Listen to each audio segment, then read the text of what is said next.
ಸರಿ ಗಮ ಪದ ಸಾನಿದ ಚಿಪ್ಪೆನು ಕೊಡು ಪಾರಿಜಾತವನು. ಒಂದು ರಾಗದ ನಿಶ್ಚಿತವಾದ ಒಂದು ಬನಿ, ಕರೆಕ್ಟ್, ಅಥವಾ musical phrase, fixed musical phrase.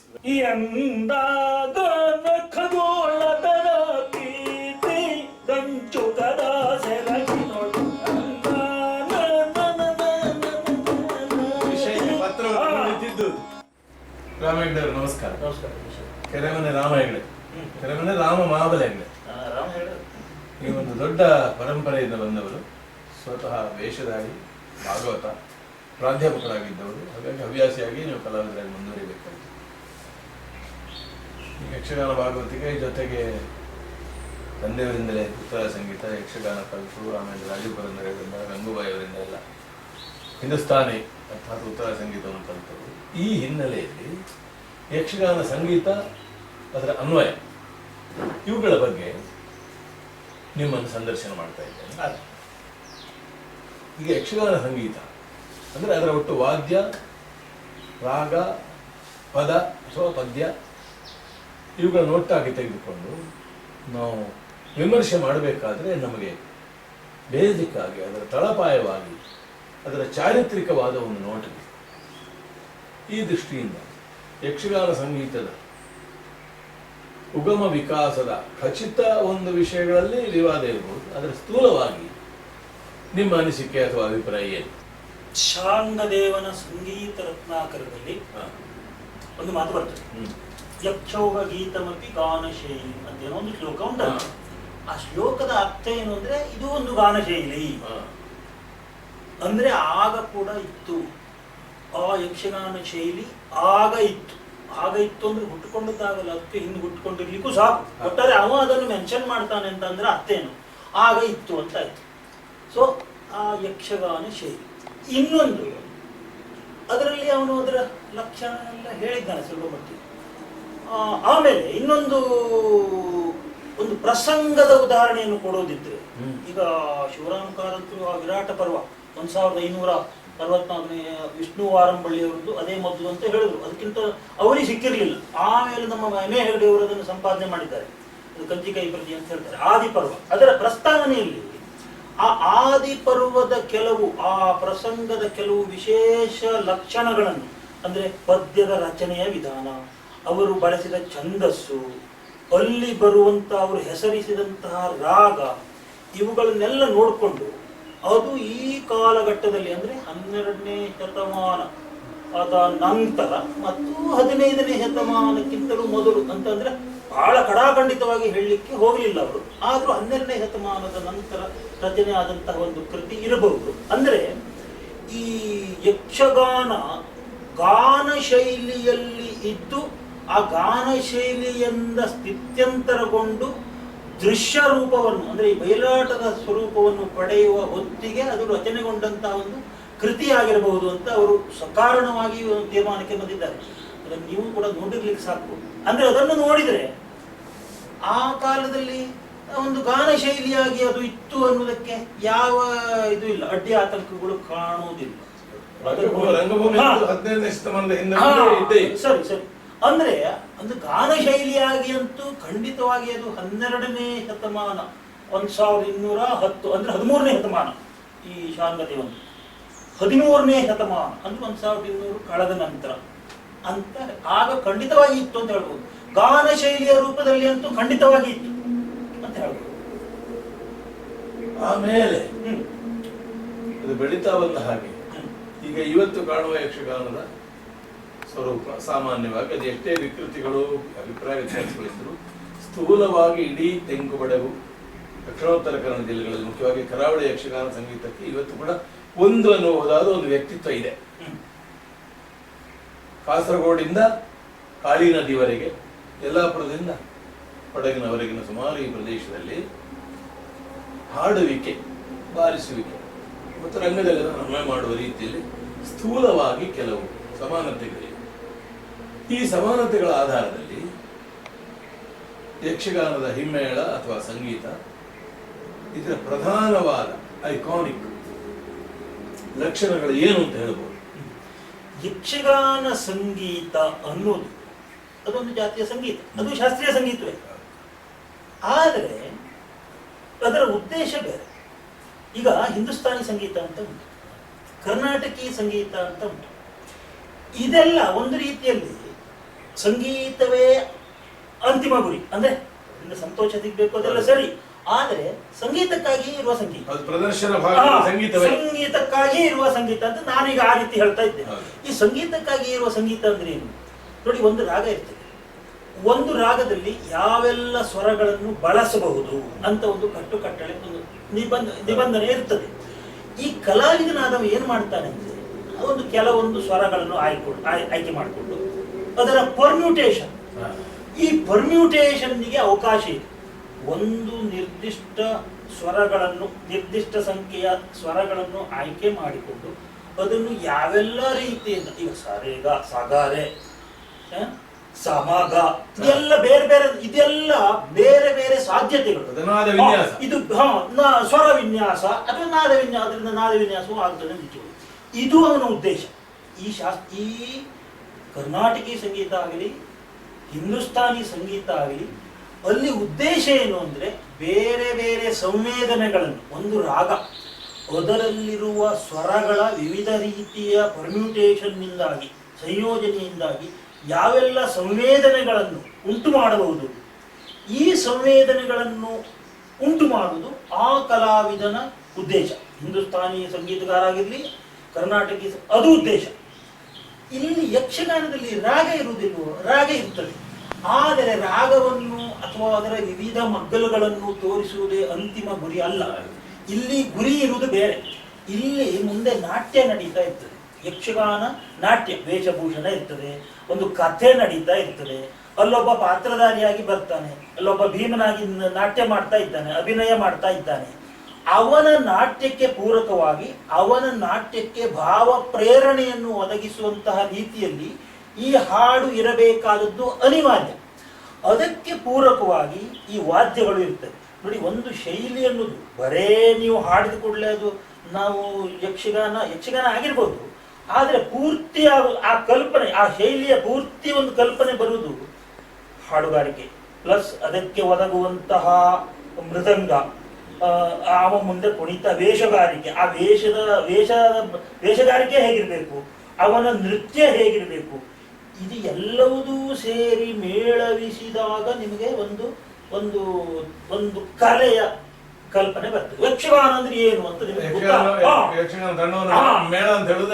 ಅದಕ್ಕೆ ಇದು ಎಲ್ಲ ಪರಸ್ಪರ ಸಂವಾದಿಯಾಗಿರ್ಬೇಕು. ನೀವು ಯಕ್ಷಗಾನ ಹಾಡು ತಬಲ ಬಾರಿಸ್ಬಿಟ್ರೆ ಅದು ಯಕ್ಷಗಾನ ಶೈಲಿ ಆಗುದಿಲ್ಲ, ಜೊತೆ ಆಗುದಿಲ್ಲ. ಯಕ್ಷಗಾನ ಶೈಲಿಗೆ ಸರಿಯಾಗಬೇಕು ಅಂದ್ರೆ ನೀವು ಮೊದಲನೇ ಬಾರಿಸ್ಬೇಕು. ಮೊದಲೇ ಅದು ಅದೇ ಹೇಗೆ ಬಾರಿಸ್ಬೇಕು ಅನ್ನೋದು ಅದು ಹಾಗೆ ಬಾರಿಸ್ಬೇಕು. ಅದಕ್ಕೆ ಚಂಡೆ ಸರಿಯಾಗಿ ಬಾರಿಸ್ಬೇಕು. ಅಲ್ಲಿ ಕುಣಿದ ಫಿಲ್ಮ್ ಆಕ್ಟರ್ ಕುಣಿದ ಹಾಗೆ ಕುಣಿದ್ರೆ ಯಕ್ಷಗಾನ ಆಗುದಿಲ್ಲ. ಅಲ್ಲಿ ಯಕ್ಷಗಾನದ ಈ ಹಿಮ್ಮೇಳಕ್ಕೆ, ಈ ಶೈಲಿಗೆ ಅವ ಕುಣಿಬೇಕಾದ್ಯ ಹೇಗೆ, ಇದು ಕೂಡ ಪರಸ್ಪರ ಸಂಬಂಧಿಯಾದದ್ದು. ಅಂದ್ರೆ ವೇಷ ಶೈಲಿ, ನೃತ್ಯ ಶೈಲಿ, ಇದೆಲ್ಲ ಕೂಡಿ ಮೇಳವಿಸಬೇಕಿದ್ರೆ ಇದು ಅದನ್ನು ಬಯಸ್ತದೆ, ಅದು ಇದನ್ನು ಬಯಸ್ತದೆ, ಪರಸ್ಪರ ಪೂರಕವಾಗಿ ಇರಬೇಕು. ಹಾಗಿದ್ರೆ ಯಕ್ಷಗಾನ ಶೈಲಿ ಅಂದ್ರೆ ಏನಪ್ಪಾ? ಈ ಹಾಡುಗಾರಿಕೆಯಲ್ಲಿ ಇದರ ವಿಶೇಷತೆ ಏನು? ಈಗಾಗಲೇ ಒಂದು ಹೇಳಿದೆ, ಎಲ್ಲ ಸಾಧ್ಯತೆಗಳನ್ನು ತೋರಿಸಬೇಕಾದದ್ದು ಇದರ ಗುರಿಯಲ್ಲ, ಅದು ಅವಶ್ಯಕತೆಯೂ ಇಲ್ಲ. ಅಲ್ಲಿ ಬರುವ ಯಾವುದೊಂದು ಭಾವ, ಆ ಭಾವವನ್ನು ಪ್ರಚೋದಿಸುವ ಹಾಗೆ ಇಲ್ಲಿ ಅವನ ಹಾಡುಗಾರಿಕೆ ಇರಬೇಕು. ಹಾಡುಗಾರಿಕೆ ಇರಬೇಕು ಅಂದ್ರೆ ನೋಡಿ, ಯಕ್ಷಗಾನದಲ್ಲಿ ಬರುವುದು ಸಾಮಾನ್ಯವಾಗಿ ದೊಡ್ಡ ಅಳತೆ. ಈಗ ನಯ ನಾಜೂಕು ಅಂದ್ರೆ ಸ್ವರದ ಸೂಕ್ಷ್ಮವಾದ ಫಲಕುಗಳಿಗೆ ಇಲ್ಲಿ ಯಕ್ಷಗಾನ ಶೈಲಿಯ ಹಾಡುಗಾರಿಕೆಯಲ್ಲಿ ಹೆಚ್ಚು ಅವಕಾಶ ಇಲ್ಲ. ನಮ್ಮ ರಾಜಗೋಪಾಲಾಚಾರ್ಯರು ಒಳ್ಳೆಯ ಶಬ್ದ ಸ್ವರ ಕದಂಬ ಅಂತ ಹೇಳ್ತಾರೆ. ಸ್ವರ ಕದಂಬ ಅನ್ನೋದು ಅಂದ್ರೆ no no no no no no no no no no no. ಇದು ಏನು? ಆ ಹೆಜ್ಜೆಯನ್ನು ಎತ್ತಿ ಇಡು ಗತ್ತುಗಾರಿಕೆಗೆ ನೋಡಿ, ಇದು ಹೀಗೆ ಇದು ಈ ರೀತಿ ಮೀಂಡು ಬರಬೇಕು. ಅವರು ಘನವಾದ ಜಾರುವಿಕೆಗಳು, ಸ್ವರದ ಘನವಾದ ಜಾರುವಿಕೆಗಳು ಅಂತ ಹೇಳ್ತಾರೆ. ಅಂದ್ರೆ ಮೀಂಡು. ಈ ನಯವಾದ ಕುಸುರಿ ಕೆಲಸಗಳಿಗೆ ಇಲ್ಲಿ ಅವಕಾಶ ಇಲ್ಲ. ಇದು ಒಂದು ಲಕ್ಷಣ.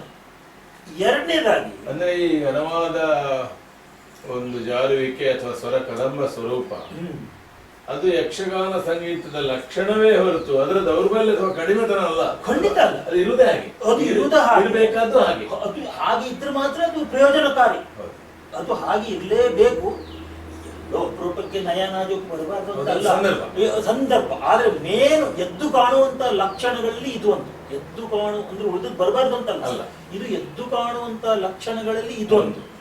ಮತ್ತೆ ಎರಡನೇದು, ಯಕ್ಷಗಾನ ಶೈಲಿಯ ಹಾಡುಗಾರಿಕೆ ಆಗಲಿ, ಅಲ್ಲಿ ರಚನೆಗೊಂಡ ಪದ್ಯಗಳೇ ಆಗಲಿ, ಒಂದು ತಾಳದಿಂದ ಇನ್ನೊಂದು ತಾಳಕ್ಕೆ ಪರಿವರ್ತನೆಗೊಳ್ಳುವಂತಿರಬೇಕು. ಪರಿವರ್ತನೆಗೊಳ್ಳುವುದಕ್ಕೆ ಸಾಧ್ಯ ಇರಬೇಕು. ಪದ್ಯ ರಚನೆಗಳು ಹಾಗೆ ಇರ್ತವೆ.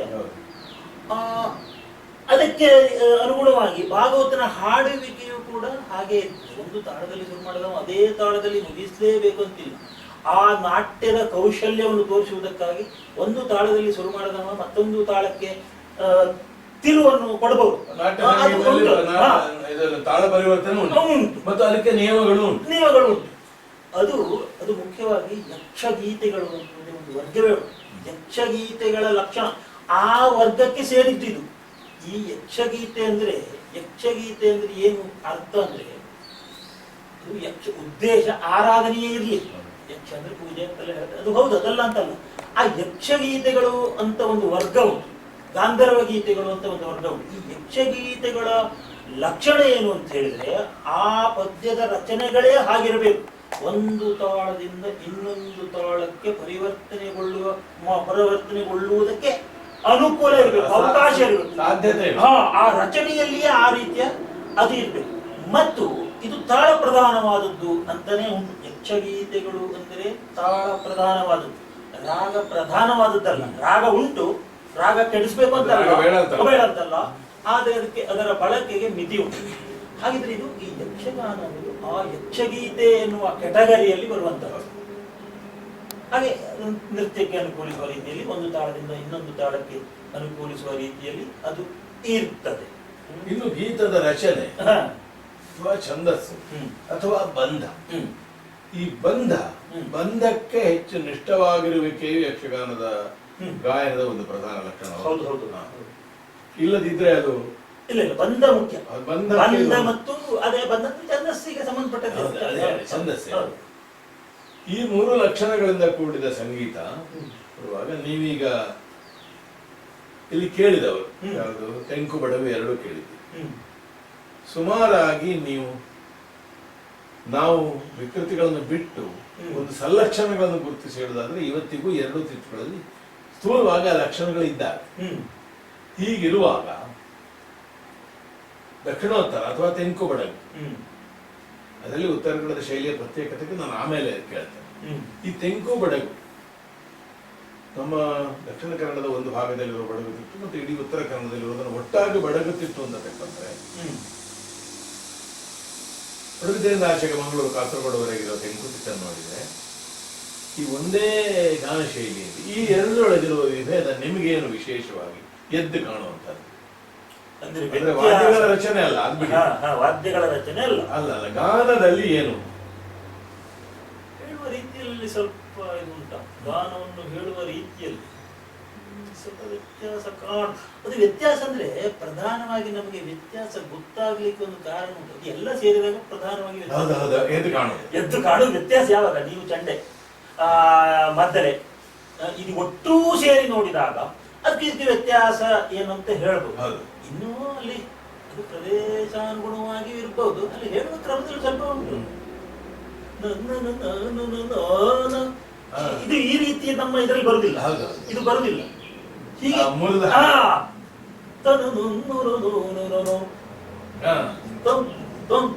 ಹೀಗೆ ನೋಡಿ, ಇದು ಹೀಗೆ ನಾನು ಪ್ರತ್ಯಕ್ಷ ಹೇಳಿಯೇ ತೋರಿಸಬೇಕು ಹೊರತು ಶಬ್ದಗಳ ಮೂಲಕ ವ್ಯತ್ಯಾಸ ಏನಂತ ಹೇಳುವುದಿಲ್ಲ. ನಾನು ಅದಕ್ಕೆ ಹೀಗೆ ತೋರಿಸ್ಬಿಟ್ಟೆ ನೋಡಿ, ಇದು ಈ ರೀತಿ ಇಲ್ಲಿ ಕಾಣುದಿಲ್ಲ. ನೀವು ಹೇಳಿದ ಲಕ್ಷಣಗಳ ಮೇಲೆ ಒಂದು ವಾದ್ಯಕ್ಕೂ ಗಾನಕ್ಕೂ ಇರುವ ನೇರ ಹೊಂದಾಣಿಕೆ, ಛಂದಸ್ಸಿಗೆ ಬದ್ಧವಾಗಿರುವಿಕೆ, ರಂಗಕ್ಕೆ ಒದಗುವುದು ಮತ್ತು ಕೇಳುವಾಗಲೇ ನೀವು ಹೇಳಿದಾಗೆ ಕೇಳುವಾಗಲೇ ನಮ್ಮ ಗಮನಕ್ಕೆ ಬರುವ ಅನುಭವೈಕ ಗಮ್ಯವಾದ ಒಂದು ಪ್ರತ್ಯೇಕತೆ ಶೈಲಿ. ಇದನ್ನು ಯಾವ್ದಾದ್ರು ಒಂದು ಪದ್ಯದಿಂದ ಹಾಡಿ ತೋರಿಸಬಹುದಾ? ಯಾವುದು ಪದ್ಯ? ಸ್ತುತಿ ಪದ್ಯ ಆಗ್ಬಹುದು ಅಥವಾ ಪ್ರಸಂಗದ ಪದ್ಯ ಆಗ್ಬಹುದು.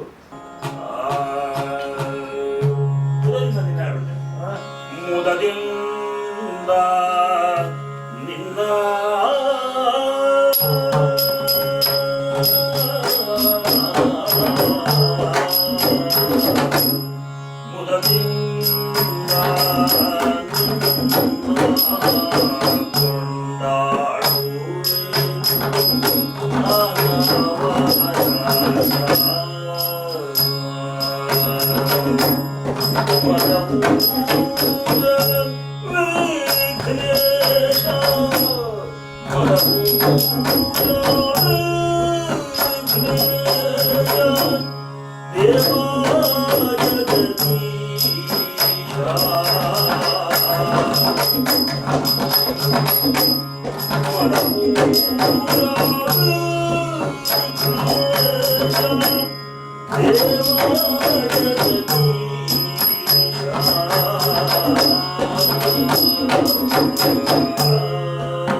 ತೆಂಕು ಬಡಗುಗಳಲ್ಲಿ ಈಗಲೂ ಹಾಡುವಿಕೆ ಶೈಲಿ ವ್ಯತ್ಯಾಸ ಬಹಳ ಕಡಿಮೆ ಇರುವುದು ಈ ಒಂದು ಪದ್ಯ.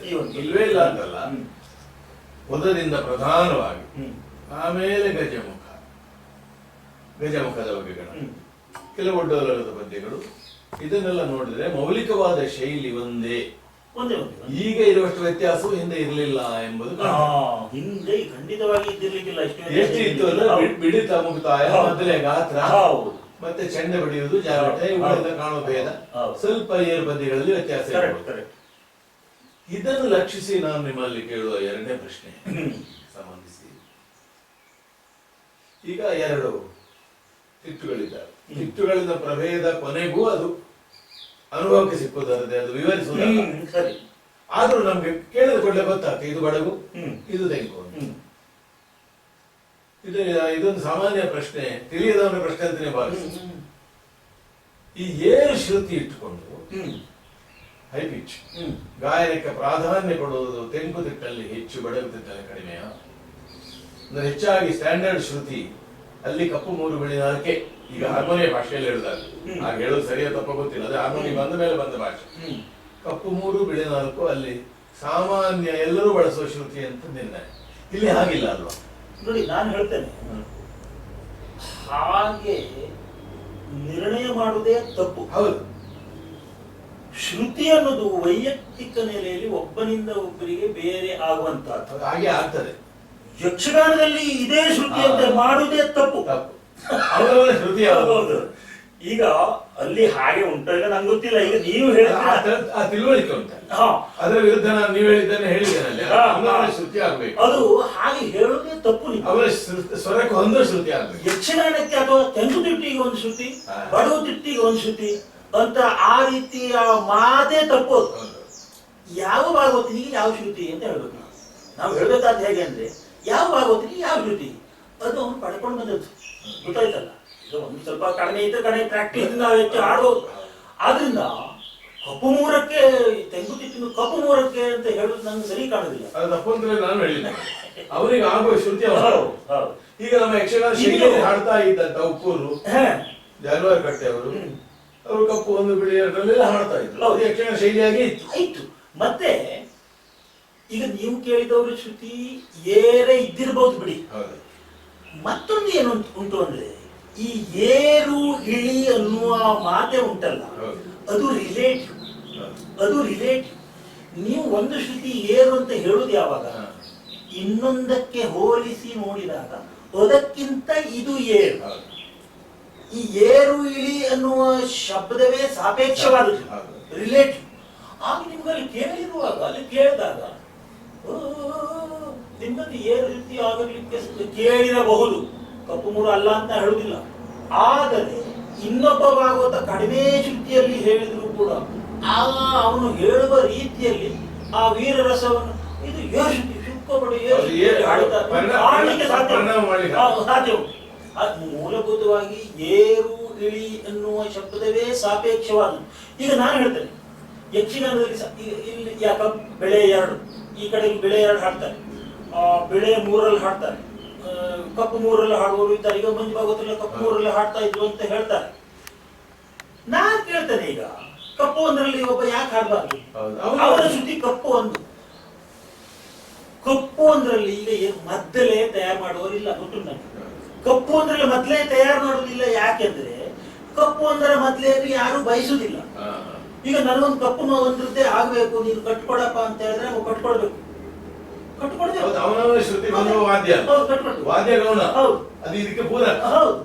ಹಾಗಾಗಿ ಯಾವನಿಗೆ ಯಾವ ಶ್ರುತಿ ಬೇಕೋ ಅದರಲ್ಲಿ ಹಾಡ್ಬೇಕಾದ್ದು ಮೂಲ ತತ್ವ, ಮೂಲ ಸಂಗೀತ ತತ್ವ. ಏನು ಬೇಕಾದ್ರೆ ಸ್ವಲ್ಪ ಅವನಿಗೆ ಹಾಡ್ಲಿಕ್ಕೆ ಬರ್ತದಪ್ಪ, ಅವನ ಶ್ರುತಿ ಸ್ವಲ್ಪ ರೇಂಜ್ ಜಾಸ್ತಿ ಉಂಟು, ಸಹಜವಾದ ಶ್ರುತಿ ಕಪ್ಪು 2 ಅಂತಿದ್ರು ಕೂಡ ಕಪ್ಪು 3ರಲ್ಲಿ ಹಾಡಿ ನಿಭಾಯಿಸಬಲ್ಲ. ಆದ್ರೆ ಕೆಲವೊಂದು ವಿಸ್ತಾರಗಳನ್ನು ರಾಗದ ಎಲ್ಲ ಸ್ವಲ್ಪ ಇದು ಮೇಲೆ ಎಲ್ಲ ಹೋಗಿ ಕೆಲಸ ಮಾಡ್ಲಿಕ್ಕೆ ಕಷ್ಟ ಆಗಿತ್ತು. ಆದ್ರೂ ಪೂರೈಸ್ತಾ ಮಾಡ್ಕೊಳ್ಳಿ, ತೊಂದ್ರೆ ಇಲ್ಲ. ನೀವು ಹೇಳುದು ವಿಷಯ ಗೊತ್ತಾಯ್ತು. ನಾನು ಪ್ರಶ್ನೆ ಕೇಳಿದ್ದೇನೆ, ನಮ್ಮಲ್ಲಿ ಈಗ ನೀವು ಹೇಳುದು ಕೆಳಗಿನ ಮನೆಗಳನ್ನು ಬಿಟ್ಟು ಬಿಳಿ 3, ಬೆಳೆ 4, ಕಪ್ಪು 3 ಇದನ್ನು ಹಾಡುವಿಕೆ ಯಕ್ಷಗಾನ. ಆದ್ರೆ ಶೈಲಿ ಬರ್ಬೇಕಾದ್ರೆ ಆ ಶ್ರುತಿ ಬೇಕು ಅನ್ನೋ ತಪ್ಪು ತಿಳುವಳಿಕೆ ವ್ಯಾಪಕವಾಗಿದೆ. ಹಾಗಿಲ್ಲ. ಕಪ್ಪು 1ರಲ್ಲಿ ಯಕ್ಷಗಾನದ ಬರ್ತದೆ, ಅದಕ್ಕೆ ಸರಿಯಾದ ಮೊದಲೇ ಕಟ್ಟುವರಿಲ್ಲ. ಈಗ ಕಟ್ಸ್ಕೊಳ್ಬೇಕು. ಈಗಲೂ ಆ ಮೊದಲೆಗಳಿದ್ದಾಗ ಬೇಕಾದ್ರೆ ಕಟ್ಲಿಕ್ಕೆ ಆಗ್ತದೆ, ಬೇಕಾದ್ರೆ ಕಟ್ಸಿಕೊಳ್ಳಿ. ಯಾಕೆ ಕೇಳಿದೆ ಅಂದ್ರೆ ಈ ತಿಟ್ಟುಗಳ ಪ್ರಭೇದವನ್ನು ವ್ಯತ್ಯಾಸ ಹೇಳುವಾಗ ಅಥವಾ ಯಕ್ಷಗಾನ ಶೈಲಿಯನ್ನು ವಿವರಿಸುವಾಗ ಅಥವಾ ನಿರ್ವಚನ ಮಾಡುವಾಗ ಈ ತರದ ನಿಜವಾಗಿ ಕಲೆತರವಾದ ಕಲೆಗೆ ಸಂಬಂಧ ಇಲ್ಲದ ಅನೇಕ ಅಂಶಗಳು ಇಲ್ಲಿ ಬರ್ತದೆ. ಈಗ ವೇಷಧಾರಿ ಯಾವುದೇ ವೇಷ ಇದ್ರು ಇಂತಿಂತ ಕುಣಿತಗಳನ್ನು ಕುಣಿಬೇಕು ಅಂತ ಬಂದದ್ದು ಅವನಿಗೆ ಗೊತ್ತಿರುವುದರಿಂದ ಹೇಗೋ ಹಾಗೆ ಇಲ್ಲಿ ಬಂದಿದೆ. ಈ ನೆಲೆಯಲ್ಲಿ ವಿಚಾರ ಮಾಡುವಾಗ ನೀವು ಆಗಲೇ ಹೇಳಿದ್ರೆ ಯಕ್ಷಗಾನ ಸಂಗೀತದ ಪ್ರಧಾನ ಲಕ್ಷಣಗಳೇನು ಅಂತ. ನೀವೀಗ ಹಾಡಿದಲ್ಲಿ ಅದು ಬರ್ತದೆ, ಛಂದಸ್ಸು, ಅದರ ಬಂಧಗಳು, ಅದಕ್ಕೆ ಹೊಂದುವ ತಾಳ, ಅದನ್ನು ಮೀರಿದ ರಾಗ ವಿಸ್ತಾರ ಪ್ರಧಾನ ಅಲ್ಲ. ಹೀಗೆ ನೋಡುವಾಗ ನಮ್ಮಲ್ಲಿ ಸಾಮಾನ್ಯವಾಗಿ ಭಾರತೀಯ ಸಂಗೀತದಲ್ಲಿ ಹಲವು ಶೈಲಿಗಳಿರ್ಬೋದು, ಹಲವು ಪ್ರಭೇದಗಳಿರ್ಬೋದು. ಒಂದೊಂದು ಶೈಲಿಯಲ್ಲಿ ಉಪ ಪ್ರಭೇದಗಳಿದ್ದಾವೆ. ಈಗ ನೀವು ಭರತನಾಟ್ಯಂ ಎಂಬ ನೃತ್ಯ ಪ್ರಕಾರವನ್ನು ತೆಕ್ಕೊಂಡ್ರು, ಕರ್ನಾಟಕ ಅಥವಾ ದಕ್ಷಿಣಾದಿ ಅಂತ ಹೇಳಲಾಗುವ ಸಂಗೀತವನ್ನು ತೆಕ್ಕೊಂಡ್ರು, ಒಂದರೊಳಗೆ ಪ್ರಭೇದಗಳಿದ್ದಾವೆ. ಆದರೆ ಸ್ಥೂಲವಾಗಿ ದಕ್ಷಿಣಾದಿ, ಉತ್ತರಾದಿ ಅಥವಾ ಕರ್ನಾಟಕಿ, ಹಿಂದೂಸ್ತಾನಿ ಅಂತ ಹೇಳುವ ಶೈಲಿಗಳಲ್ಲಿ 2 ಸಂಗೀತ ಇದ್ದ ಹಾಗೆ ದಕ್ಷಿಣಾದಿ, ಉತ್ತರಾದಿ ಅಥವಾ ಕರ್ನಾಟಕಿ, ಹಿಂದೂಸ್ತಾನಿ ಈ 2ರ ಮಧ್ಯೆ ಇರುವ ಭೇದಗಳು ನಮ್ಗೆ ಕೇಳಿ ಗೊತ್ತುಂಟು. ಸ್ಪಷ್ಟವಾದ ಭೇದಗಳು ಉತ್ತರ ಮಾರ್ಗ, ದಕ್ಷಿಣ ಮಾರ್ಗ, ಚರಿತ್ರೆ ಒಂದು ಘಟ್ಟದಿಂದ ನಂತರ ಹೆಚ್ಚಾಗಿ ಬೆಳೆದು ಬಂತು. ಇವುಗಳ ಹೋಲಿಕೆಯಲ್ಲಿ ಒಟ್ಟು ಭಾರತೀಯ ಸಂಗೀತದ ಪರಿವೇಶದಲ್ಲಿ ಯಕ್ಷಗಾನ ಸಂಗೀತ ಈ 2ರಲ್ಲಿ ಯಾವುದಕ್ಕೆ ನಿಕಟ ಅಥವಾ ಯಾವುದರ ಲಕ್ಷಣಗಳನ್ನು ಅದು ಹೆಚ್ಚು ಹೊಂದಿದೆ ಅಂದ್ರೆ ಅವುಗಳನ್ನು ಪ್ರತ್ಯೇಕ ಅಂತ ಭಾವಿಸಿ ನಾವು ಮಾತಾಡ್ತೀವಿ. ಹೌದು, ಪ್ರತ್ಯೇಕ. ಈಗ ಯಾವುದಕ್ಕೆ ಹೆಚ್ಚು ಹತ್ತಿರ ಅಂತ ಕೇಳಿದ್ರೆ ವಸ್ತುನಿಷ್ಠವಾಗಿ ನೋಡಿದ್ರೆ ಯಾವುದಕ್ಕೂ ಕೆಲವೊಂದು ವಿಷಯದಲ್ಲಿ ಕೆಲವುದಕ್ಕೆ ಹತ್ತಿರ ಹೇಳ್ಬೋದೆ. ಕೆಲವು ನೋಡಿ, ಈಗ ಇದು ಕನ್ನಡ ಭಾಷೆ. ಹೌದು. ಈ ಕನ್ನಡ ಭಾಷೆಯ ಪದ್ಯಗಳನ್ನು ನಾವು ಕನ್ನಡ ಭಾಷೆ ಯಕ್ಷಗಾನ ಬಗ್ಗೆ ಮಾತ್ರ ಮಾತಾಡ್ತಾ ಇದ್ದೇನೆ. ಹೌದು. ಕನ್ನಡ ಭಾಷೆಯನ್ನು ಉಚ್ಚರಿಸುವುದು ಒಂದು ರೀತಿ ಉಂಟು. ಉಂಟು ಉಂಟು. ಈ ಪದ್ಯ ಯಕ್ಷಗಾನ ಶೈಲಿಯ ಪದ್ಯಗಳು ಕನ್ನಡ ಭಾಷೆಗೆ ಹೊಂದಿದಷ್ಟು ಚೆನ್ನಾಗಿ ಉಳಿದ ಭಾಷೆಗೆ ಹೊಂದುವುದಿಲ್ಲ ಅಂತ ನಮ್ಮ ತಂದೆಯವರನ್ನು ಮಾತಾಡ್ತಾ ಇದ್ರು. ಭಾಷೆದೆಲ್ಲ ನಾನು ಸರಿಯಾಗಿ ಕೇಳಲಿಲ್ಲ. ಈಗ ಒಟ್ಟಾರೆ ನನಗದು ಈಗ ಈ ಯಕ್ಷಗಾನ ಶೈಲಿಯಲ್ಲಿ ನಾನು ಹಿಂದಿ ಭಾಷೆಯ ಪದ್ಯ ಹೇಳಿದ್ರೆ ಬಹುಶಃ ಚೆನ್ನಾಗಿ ಕೇಳಲಿಕ್ಕಿಲ್ಲ. ಯಕ್ಷಗಾನ ಶೈಲಿಯಲ್ಲಿ ಇಂಗ್ಲಿಷ್ ಸಾಹಿತ್ಯದ ಒಂದು ಪದ್ಯ, ಇಂಗ್ಲಿಷ್ ಪದ್ಯವನ್ನು ಬಹುಶಃ ಚೆನ್ನಾಗಿ ಕೇಳಲಿಕ್ಕಿಲ್ಲ. ಹೌದು. ಆದ್ರಿಂದ ಈ ಶೈಲಿಗೂ ಆ ಶೈಲಿಯಲ್ಲಿ ಇರುವ ಪದ್ಯಗಳು ಯಾವ ಭಾಷೆಯಲ್ಲಿ ಇರ್ತಾವೆ ಆ ಭಾಷೆಗೂ ಅದಕ್ಕೂ ಕೂಡ ಒಂದು ನಿಕಟ ಸಂಬಂಧ ಉಂಟು. ಹಾಗಿದ್ರೆ ಇದು ಕನ್ನಡ ಭಾಷೆ ಯಕ್ಷಗಾನ ಶೈಲಿ ಅಂತ ಆಯ್ತು. ಹಿಂದೂಸ್ತಾನಿ ಭಾಷೆ, ಬ್ರಿಜ ಭಾಷೆ, ಅದು ಹಿಂದೂಸ್ತಾನಿ ಸಂಗೀತ. ಇದು ಕರ್ನಾಟಕಿ, ಅದರಲ್ಲಿ ಅಂತ ಬರ್ತದೆ, ತೆಲುಗು ಬರ್ತದೆ, ತಮಿಳು ಬರ್ತದೆ. ಅಂದ್ರೆ ಆ ಭಾಷೆಗೂ ಆ ಶೈಲಿಗೂ ನಿಕಟ ಸಂಬಂಧ ಉಂಟು. ಒಂದನೇದಾಗಿ ಭಾಷೆಯ ಕಾರಣದಿಂದಾಗಿ ವ್ಯತ್ಯಾಸ. ಎರಡನೇದಾಗಿ ಬಳಸಲ್ಪಡುವ ವಾದ್ಯಗಳು. ಅದು ಯಾಗಲೇ ಹೇಳಿದ, ಯಕ್ಷಗಾನದಲ್ಲಿ ಮೊದಲೇ ಬಾರಿಸ್ತಾರೆ, ಚಂಡೆ ಬಾರಿಸ್ತಾರೆ. ಯಾಕೆ ಬಾರಿಸ್ತಾರೆ ಅಂದ್ರೆ ಈ ಶೈಲಿಗೆ ಅದು ಪೂರಕ, ಈ ಶೈಲಿಗೆ ಇದು ಶೈಲಿ ಅದನ್ನು ಬಯಸ್ತದೆ, ಆ ಕುಣಿತ ಈ ಶೈಲಿಯನ್ನು ಬಯಸ್ತದೆ. ಹಾಗಿದ್ರೆ ಅದೆಲ್ಲ ಕೂಡಿ ಒಂದು ಶೈಲಿ. ಆದ್ರೆ ಈ ಹಿಂದೂಸ್ತಾನಿಯಲ್ಲಿ ತಬಲಾ ಉಂಟು. ನೀವು ಹಿಂದೂಸ್ತಾನಿಯ ತಬಲಾ ಹಾಡುಗಾರಿಕೆಗೆ ಮೊದಲೇ ಬಾರಿಸಿದ್ರೆ ಸರಿ ಕಾಣಲಿಕ್ಕಿದೆ. ಹಾಗಿದ್ರೆ ಹಿಂದೂಸ್ತಾನಿ ಅಂತ ಆಗ್ಬೇಕಿದ್ರೆ ಅದಕ್ಕೆ ಆ ತಬಲಾ ಬೇಕು. ತಾಳ ಮೂಲತಃ ತತ್ವಶಃ ಆ ತಾಳ ಈ ತಾಳ ಎಲ್ಲ ಒಂದೇ. ನೋಡಿ, ಇಲ್ಲಿ ಆದಿತಾಳ ಅಂತ ನಾವು ಹೇಳ್ತೇವೆ, ಅದು ತೀನ್ ತಾಳಕ್ಕೆ ಸರಿ ಸಮಾನವಾದದ್ದು.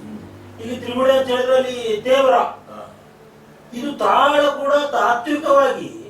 ಹಾಗಿದ್ರೆ ಬೇರೆಯಾಗಿ ಕಾಣುವುದು ಯಾಕೆ? ಅದು ಬೇರೆಯಾಗಿ ಕಾಣುವುದು ಯಾಕೆ ಅಂದ್ರೆ ಆ ಬಾರಿಸುವ ಪೆಟ್ಟುಗಳನ್ನು ಹುಟ್ಟಿಸುವ ರೀತಿ ವ್ಯತ್ಯಾಸ, ವಾದ್ಯ ವ್ಯತ್ಯಾಸ, ಈ ಎಲ್ಲ ಕಾರಣಗಳಿಂದಾಗಿ ನಮಗದು ಶೈಲಿ ವ್ಯತ್ಯಾಸವಾಗಿ ಕಾಣುತ್ತದೆ. ಹಾಗಿದ್ರೆ ಅದು ಬೇರೆ ಅಂತ ಆಗುದು. ಹಾಡುಗಾರಿಕೆ ವಿಧಾನ ಒಂದು, ಭಾಷೆಯನ್ನು ಉಚ್ಚರಿಸುವ ವಿಧಾನ, ಅಲ್ಲಿ ಬಳಸಲ್ಪಡುವ ವಾದ್ಯಗಳು, ಈ ಎಲ್ಲ ರಾಗವನ್ನು ವಿಸ್ತರಿಸುವ ರೀತಿ.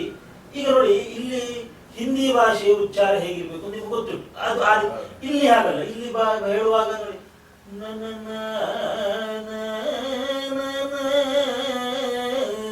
ಇದು ಕರ್ನಾಟಕಿ. ನೋಡಿ, ಇದು ನಾವು ಹೇಳಬೇಕಿದ್ರು ಪ್ರಯೋಗ ಮಾಡಿದ್ದು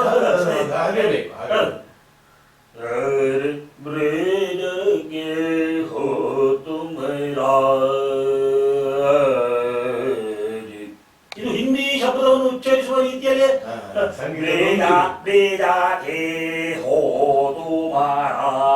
ಹೀಗೆ ಮಾಡಿದ್ರೆ ಆಯ್ತು, ಹೋಯ್ತದೆ. ಅದು ಹೇಗೆ ಹಿಂದಿ ಭಾಷೆಯಲ್ಲಿ ನೀವು ಹಿಂದೂಸ್ತಾನಿ ಪದ್ಯವನ್ನು ಹಾಡಬೇಕಿದ್ರೆ ಹಿಂದೂಸ್ತಾನಿ ಆ ಉಚ್ಚಾರ ಹೇಗೆ? ಬ್ರೀಜಕ್ಕೆ ಹೋ ತುಮ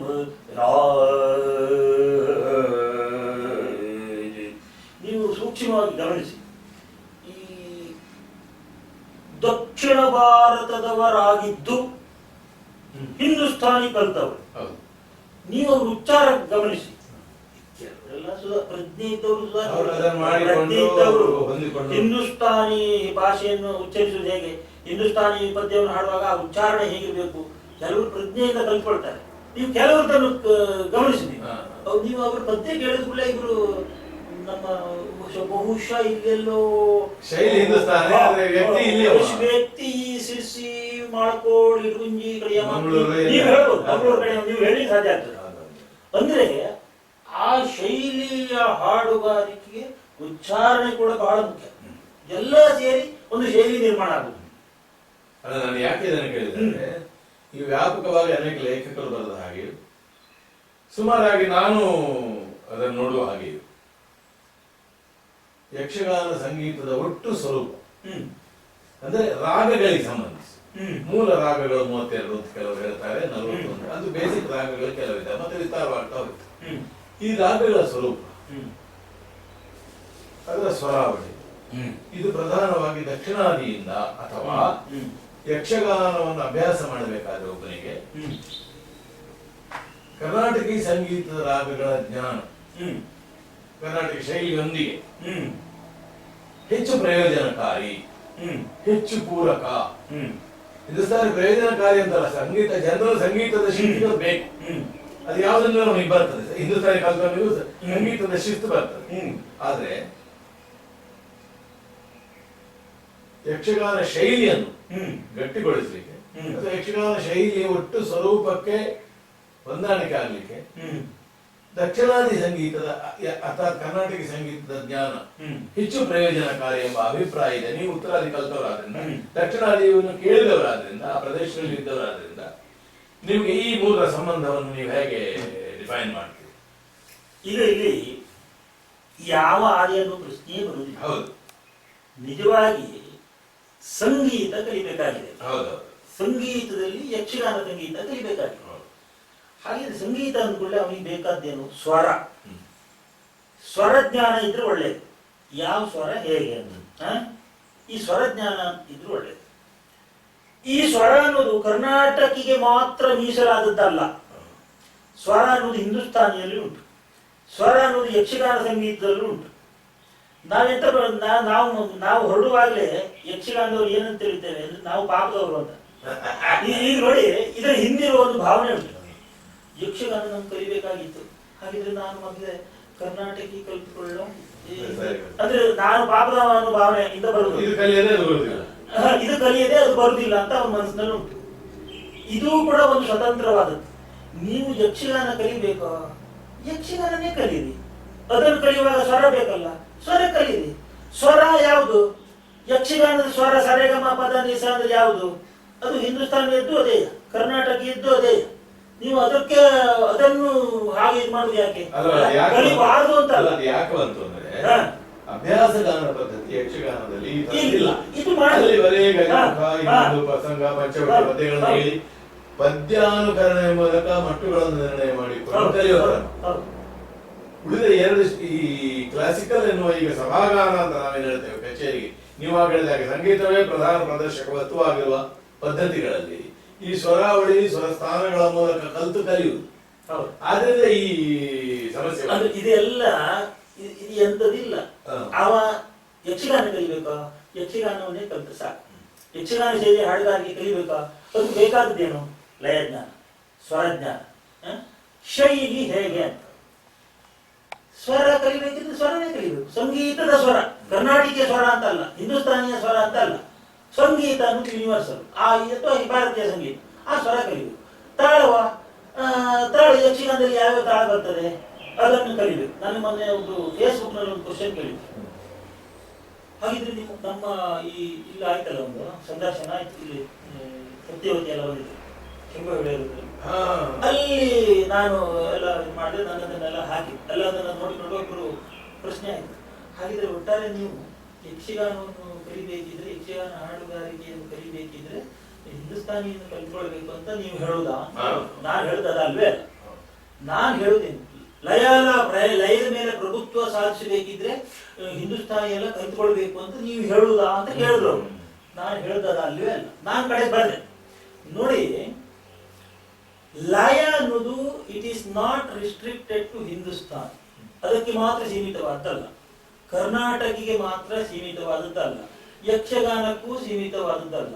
ಲಯ ಅನ್ನೋದು ಯೂನಿವರ್ಸಲ್. ಕಾಲ ವಿಭಾಗ ಮತ್ತು ವೇಗದ ಒಂದು ಶಿಸ್ತು. ನಾನು ಹೀಗೆ ಬರ್ತೀನಿ, ಲಯ ಅನ್ನೋದು ಯೂನಿವರ್ಸಲ್, ಅದು ಯಾವುದೇ ಒಂದು ಇದಕ್ಕೆ ಸೀಮಿತವಾದ. ಆದ್ರಿಂದ ನಿಮಗೆ ಲಯ ಯಕ್ಷಗಾನದ ತಾಳ ಕಲಿಬೇಕಾ? ಯಕ್ಷಗಾನ ತಾಳವನ್ನೇ ಕಲೀರಿ. ಅದನ್ನು ಕಲ್ತ್ಕೊಂಡು ಇದನ್ನು ಕಲಿಬೇಕು ಅಂತಿಲ್ಲ. ಯಕ್ಷಗಾನ ತಾಳವನ್ನೇ ಕಲೀರಿ, ಬುದ್ಧಿಯಿಂದ ಕಲೀರಿ, ಎಂತಪ್ಪು. ಅದನ್ನು ಅಲ್ಲಿ ಲಯ ಜ್ಞಾನ ಬೇರೆ, ಇಲ್ಲಿ ಹಾಗಿಲ್ಲ. ಲಯ ಅನ್ನೋದು ಒಂದೇ ಎಲ್ಲ ಕಡೆಗೆ. ಹಾಗಿದ್ರೆ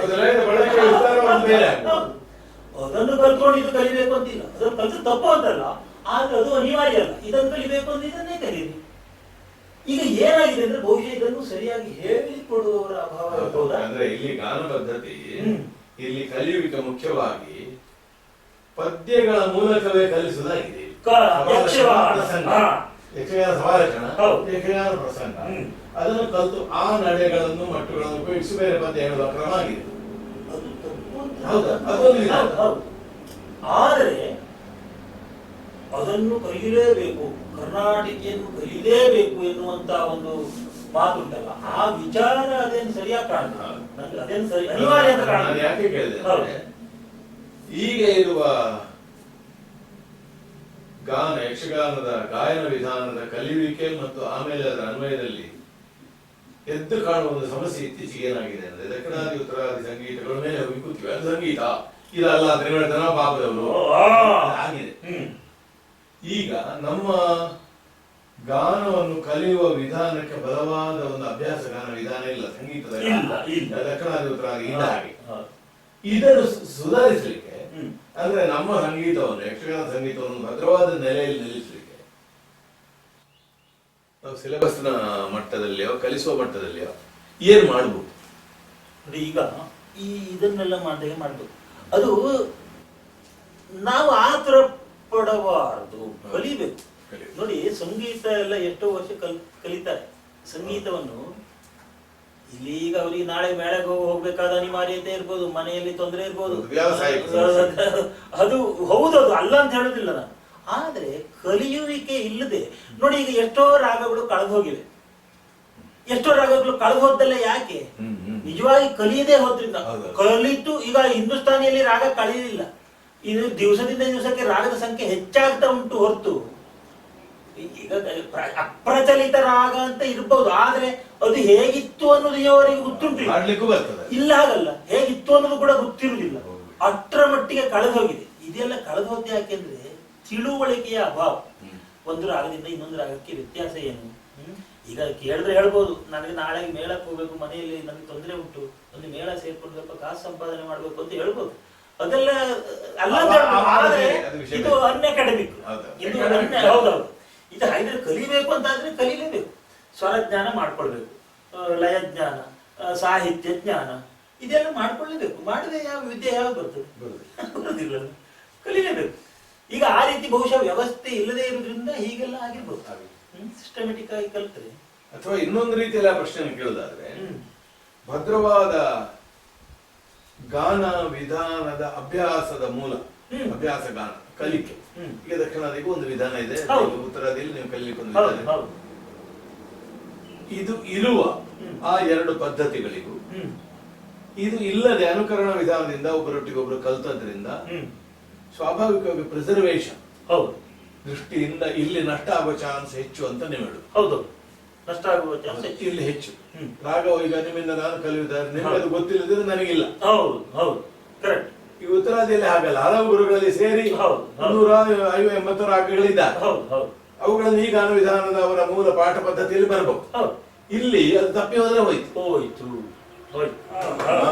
ಕ್ಷೇತ್ರದಲ್ಲಿ ಅವರ ಮನೆಯಲ್ಲಿ ನಾವು ಸಂದರ್ಶನ ಮಾಡ್ತಾ ಇದ್ದೇವೆ ಮತ್ತು ರಾಗಶುದ್ಧಿ, ರಾಗಸಿದ್ಧಿ ಮತ್ತು ಯಕ್ಷಗಾನಕ್ಕೆ ರಾಗಗಳ ಬಳಕೆಯ ಮಿತಿ ಇದ್ರ ಬಗ್ಗೆ ಬಹಳ ತಲೆ ಕೆಡಿಸಿಕೊಂಡವರಾಗಿದ್ದಾರೆ. ಮತ್ತು ಅವರಿಗೆ ದೃಢವಾದ ನಿಲುಮೆ ಇತ್ತು ಆ ವಿಷಯದಲ್ಲಿ. ಅದು ಚರ್ಚಿಸಬಹುದು. ಆದರೆ ಯಕ್ಷಗಾನದ ಸಂಗೀತದ ರಾಗಗಳ ಒಟ್ಟು ಸ್ವರೂಪ ಏನು, ಅದು ಹೇಗೆ ಬಳಕೆ ಆಗಬೇಕು, ಈ ದೃಷ್ಟಿಯಿಂದ ಯಕ್ಷಗಾನದ ಮೌಲಿಕ ರಾಗಗಳು ಪ್ರಾಚೀನವಾಗಿ ಕೆಲವು ಬಂದದ್ದು ಉಂಟು. ಮಧ್ಯಮಾವಧಿಯೋ, ಭೈರವಿಯೋ, ಕಾಂಬೋದಿಯೋ, ಸುರುಟಿಯೋ, ಇಂಥದ್ರಲ್ಲಿ ಕೆಲವು ಮಾದರಿಗಳನ್ನು ನೀವು ಹಾಡಿ ತೋರಿಸಬಹುದಾ? ಮಧ್ಯಮಾವಧಿ ಹಾಡ್ತೀರಾ? ಯಾವ ಪ್ರಸಂಗದ ಯಾವ ಪದ್ಯ ತಗೊಳ್ತೀರಾ? ಭೀಷ್ಮ ವಿಜಯ ಪ್ರತಾಪ ಸೇನನ ಪದ್ಯ, ಲಾಲಿಸುವ ಮಂತ್ರಿ. ಪ್ರತಾಪ ಸೇನ ಮಂತ್ರಿ ಹತ್ರ ವಿವಾಹದ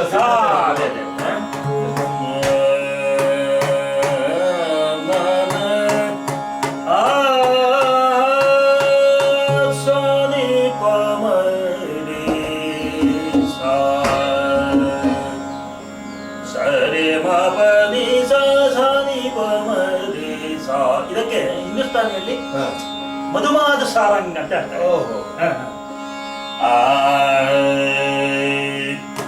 ಲಾಲಿಸೋ ಮಂತ್ರಿ ನಾ ಹೇಳುವ ನಿಜ,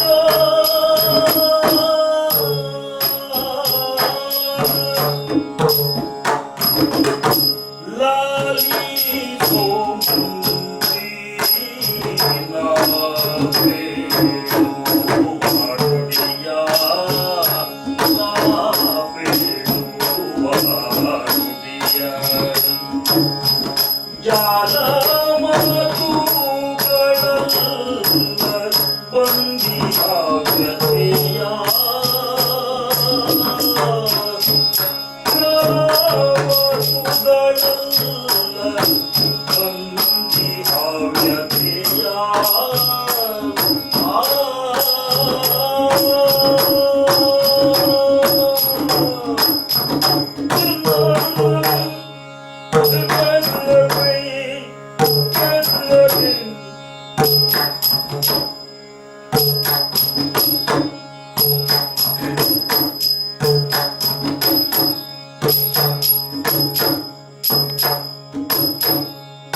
ಇದು ಮಧ್ಯಾವಧಿ.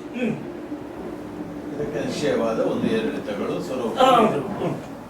ಇದನ್ನು ತೀರ ವಿಸ್ತಾರ ಮಾಡಿದ್ರೆ ಮಧ್ಯಮಾವಧಿ ರಾಗದ ಕಚೇರಿ ಆಗ್ತದೆ. ಈಗ ಕರ್ನಾಟಕಿಯಲ್ಲಿ ಮಾಡ್ಬೋದು.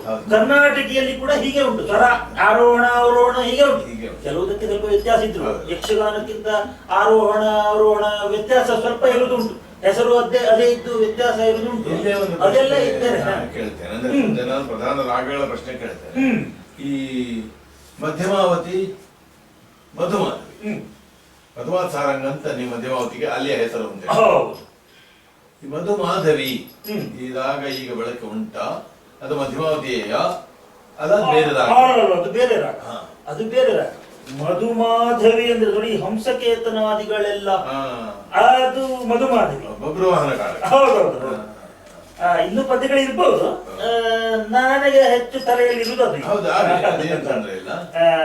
ಮಾದರಿಯನ್ನು ಹೇಳ್ತೀರಾ? ಮಾದರಿಗಾಗಿ ನೀವು ಹೇಳಿ ನೋಡಿ.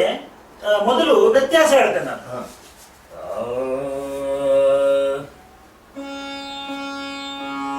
ಮಧ್ಯಮಾವತಿ ಹೇಗೆ ಅಂದ್ರೆ ಸರೆ ಮ ನೀ ಸರೆ ಮ ನೀ. ಈ ನೀ ಅನ್ನೋದು ಅಲ್ಲಿ ಶುದ್ಧ ನಿಷಾದ ಅಂತ ಹೇಳ್ತಾರೆ ಕರ್ನಾಟಕಿಯಲ್ಲಿ. ನಮ್ಮಲ್ಲಿ ಕೋಮಲ ಅಂತ ಹೇಳ್ತಾರೆ. ಒಟ್ಟಾರೆ ಕೋಮಲ ಕಡಿಮೆ ನುಡಿಯುವಂತ. ಸರೆ ಮ ನೀ ಸಾ ನೀ ಪ ಮ ರೇ ಸಾ. ಹೀಗೆ ಮಧುಮಾಧವಿ ಹೇಗೆ ಸರೆ ಮ ತೀವ್ರ. ಇಲ್ಲಿ ಅಂದ್ರೆ ಕಾಕಲಿ ನಿಷಾದ ಅಂತ ಹೇಳ್ತಾರೆ ಕರ್ನಾಟಕದಲ್ಲಿ. ಕಾಕಲಿ ನಿಷಾದ. ನಮ್ಮಲ್ಲಿ ತೀವ್ರ ಅಥವಾ ನಮ್ಮಲ್ಲಿ ತೀವ್ರದಕ್ಕೆ ಶುದ್ಧ ಅಂತ ಹೇಳ್ತಾರೆ. ನಮ್ಮಲ್ಲಿ ಹಿಂದೂಸ್ತಾನಿಯಲ್ಲಿ ಶುದ್ಧ ಅಂತ ಹೇಳ್ತಾರೆ. ಹರೇ ಬರುವಾಗ ಕೋಮಲನೆ ನಿಷಾದ. ಸಾನಿ ಪಾಮರೇ ಗರೇ ಸಾನಿ ಪಾಮರೇ ಸ ಅಲ್ಲ. ಅಲ್ಲಿ ಸಾನಿ ಪಾಮರೇ ಸಾ. ಇಲ್ಲಿ ಸಾನಿ ಪಾಮರೇ ಗರೇ ಸಾ ರೇ ಗ. ಇದು ಬಂದ ಕೂಡಲೇ ಅದು ಮಧುಮಾಧವಿ. ಮತ್ತು ಹೋಗುವಾಗ ತೀವ್ರ ನಿಷಾದ, ಬರುವಾಗ ಕೋಮಲ ನಿಷಾದ. ಈಗ ಹೇಳ್ತೇನೆ. ಹೌಸ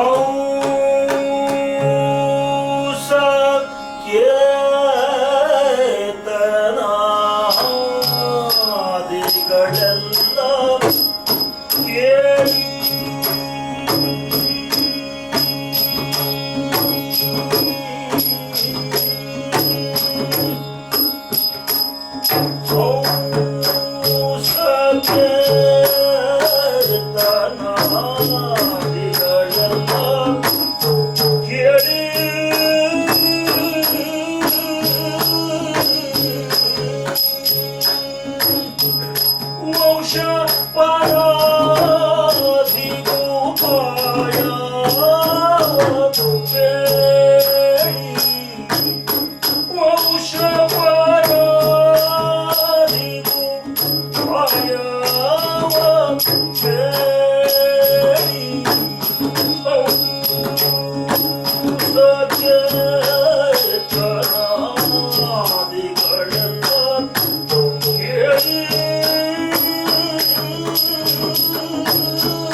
ಇದು ಮಧುಮಾಧವಿ.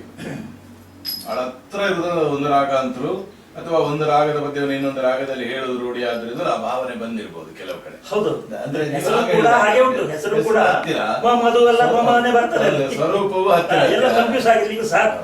ಆದ್ರೆ ವ್ಯತ್ಯಾಸ ಉಂಟು ಖಂಡಿತ ಅಲ್ಲ, ಅದು ಸೂಕ್ಷ್ಮ ಅಂತ. ಹೌದು ಹೌದು. ಈಗ ಮಧುಮಾಧವಿ ಮಧ್ಯಮಾವತಿ ಆಯ್ತು. ಹಾಗೆ ಪ್ರಸಿದ್ಧವಾದ ಬೇರೆ ಯಾವ್ದು ರಾಗ ತಗೊಳ್ಳುವ? ಯಾವ್ದಾದ್ರು ಕಾಂಬೋದಿ ತಗೊಳ್ತೀರಾ, ಭೈರವಿ ತಗೊಳ್ತೀರಾ? ಭೈರವಿ ತಗೊಳ್ಳ. ಸಾಥಿಯಾಗಿ ಮೊದಲೆಗಾರರು ಪಿ ಕೆ ಹೆಗಡೆ ಅವರು ಒಳ್ಳೆ ಹವ್ಯಾಸಿ ಮೊದಲೆಗಾರರು, ಈ ಕಡೆ ಮತ್ತು ವಿಡಿಯೋಗ್ರಾಫರ್ ಕೂಡ ಹೌದು. ವಿಡಿಯೋಗ್ರಾಫರ್ ಹೌದು, ಅರ್ಥಧಾರಿಯೂ ಹೌದು, ಅರ್ಥಧಾರಿಯೂ ಹೌದು. ಅವರು ನಮ್ಮೊಡನೆ ಒದಗಿದ್ದಾರೆ. ಸಂದರ್ಶನ ನಿಮಗೆ ಅವರು ಒದಗುವ ಸಾಥಿ ಮತ್ತು ಈಗ ಅವರು ಅದರ ನಿಲುಗಡೆಗಳನ್ನು ನೋಡುವಾಗ ಶೈಲಿಗೆ ಹೊಂದುವ ಅವರು ಕಲ್ತದ್ದು ಮಹಾಬಲೇಶ್ವರ ಭಟ್ ಕರ್ಕಿ ಮೇಳದಲ್ಲಿದ್ದು ಧರ್ಮಶಾಲ. ಅವರು ಅವರ ವಿಶಿಷ್ಟತೆ ಏನಂದ್ರೆ ಬೆರಳಿನ ಬೆರಳು ಉರುಳಿಕೆ. ಹೌದು.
ಭೀಷ್ಮ ಪರ್ವದಲ್ಲಿ ಕೌರವನನ್ನು ಕಳಿಸಿದ ಮೇಲೆ ಅವನಿಗೆ ದುರ್ಬುದ್ಧಿ ಬಂದೋಯ್ತಲ್ಲ ಹೀಗೆ ಅಂತ ಚಿಂತಿಸುವ ಪದ್ಯ.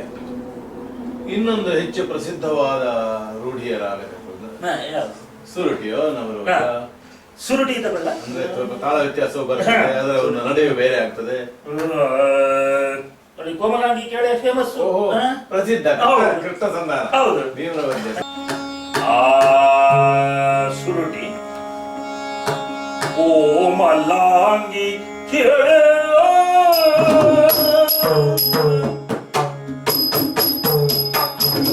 ಕೋಮಲಾಂಗಿ ಕೇಳಿ ಮದ ಗಜ ಪಾಚಾರೆ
ಹಾಗೆ ಏಕತಾಳ, ಹಾಗೆ ಏಕತಾಳ ಬಹಳ ಪ್ರಸಿದ್ಧವಾದ ಸುರುಟಿ. ಹಾಗೆ ನವರೋಜ್, ನವರೋಜ್ ಹೇಳ ನವರೋಜ್ ಲಕ್ಷಣವೂ ಹೇಳಿ. ನವರೋಜು ನೋಡಿ, ನವರೋಜು ತುಂಬಾ ಉಂಟು ಯಕ್ಷಗಾನದಲ್ಲಿ. ನವರೋಜು ಅದರ ಬೇರೆ ಬೇರೆ ಮಗ್ಗಲುಂಟು. ಈಗ ಅದು ಏನಂದ್ರೆ ಅದು ಮಗ್ಗಲುಂಟು ಅಂದ್ರೆ ಅದು ಅದು ಹಾಡುವುದು ನಿಜವಾಗಿ ನವರೋಜ ಆಗ್ತದೆ ಈಗ. ಆದ್ರೆ ಅಲ್ಲಿ ಪ್ರಸಂಗದ ಪಟ್ಟಿಯಲ್ಲಿ ಬೇರೆ ಹೆಸರುಂಟು. ಈ ಕೆಲವರು ಏನ್ ಮಾಡ್ತಾರೆ ಅಂದ್ರೆ ಅಲ್ಲಿ ಪ್ರಸಂಗದ ಪಟ್ಟಿಯಲ್ಲಿ ಇದ್ದದ್ದೇ ರಾಗ ಅಂತ ಹಾಡುದು ಬೇರೆ. ಪ್ರಸಂಗಕರ್ತರ ಉದ್ದೇಶ ಅದೇ ಇರ್ಬೋದು, ನಾನು ಇಲ್ಲಿ ಯಾವ ರಾಗ ಬರೆದಿದ್ದೇನೋ ಅದೇ ರಾಗದಲ್ಲಿ ಹಾಡುವವರು ಹಾಡಬೇಕು ಅಂತ ಇದ್ದಿರ್ಬೋದು. ಆದ್ರೆ ಈಗ ಏನಾಗಿದೆ, ಹಾಡುದು ಬೇರೆ, ಅಲ್ಲಿ ಬರ್ಕೊಂಡಿದ್ದ ರೀತಿಯಲ್ಲೇ ಹಾಡುದಿಲ್ಲ. ನೋಡಿ, ಇದು ಶಿವ ಶಿವ ಸಮರದೊಳು ಅಲ್ಲಿ ಮೇಲೆ ಎಂತದ್ದು ನೀಲಾಂಬರಿ ಅಂತ ಉಂಟು, ಅದು ನಿಜವಾಗಿ ನವರೋಜ್ ಆಗ್ತದೆ. ಶಿವ ಶಿವ ಸಮರದೋಳು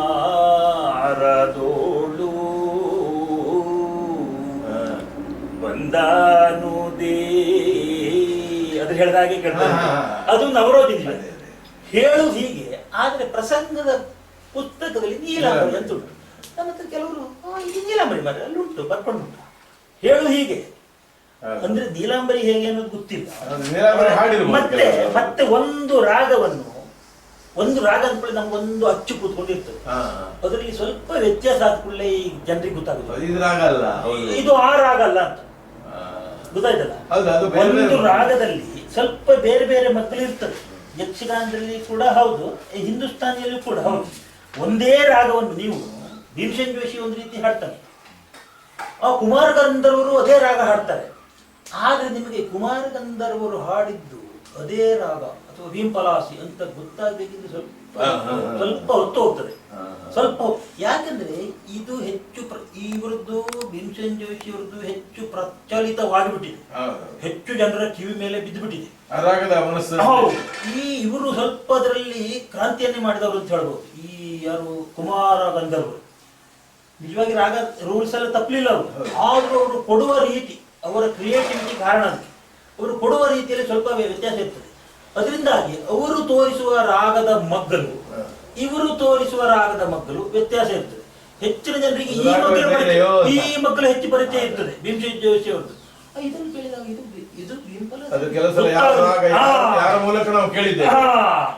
ಇದು ಯಕ್ಷಗಾನದಲ್ಲಿ ಕೂಡ ಕೆಲವು ಹಾಗೆ ಆಗಿರ್ಬೋದು.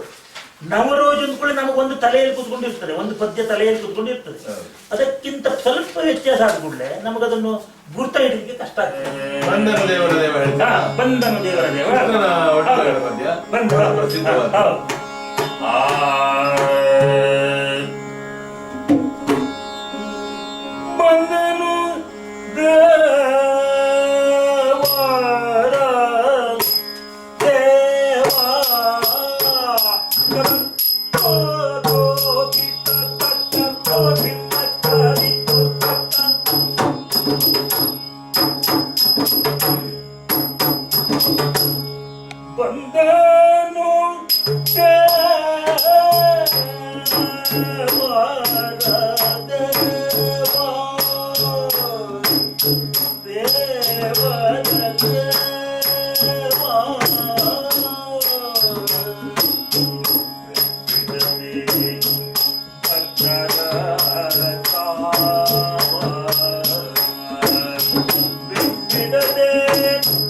ಇನ್ನೊಂದು ರಾಗ ಕೊಡಿ.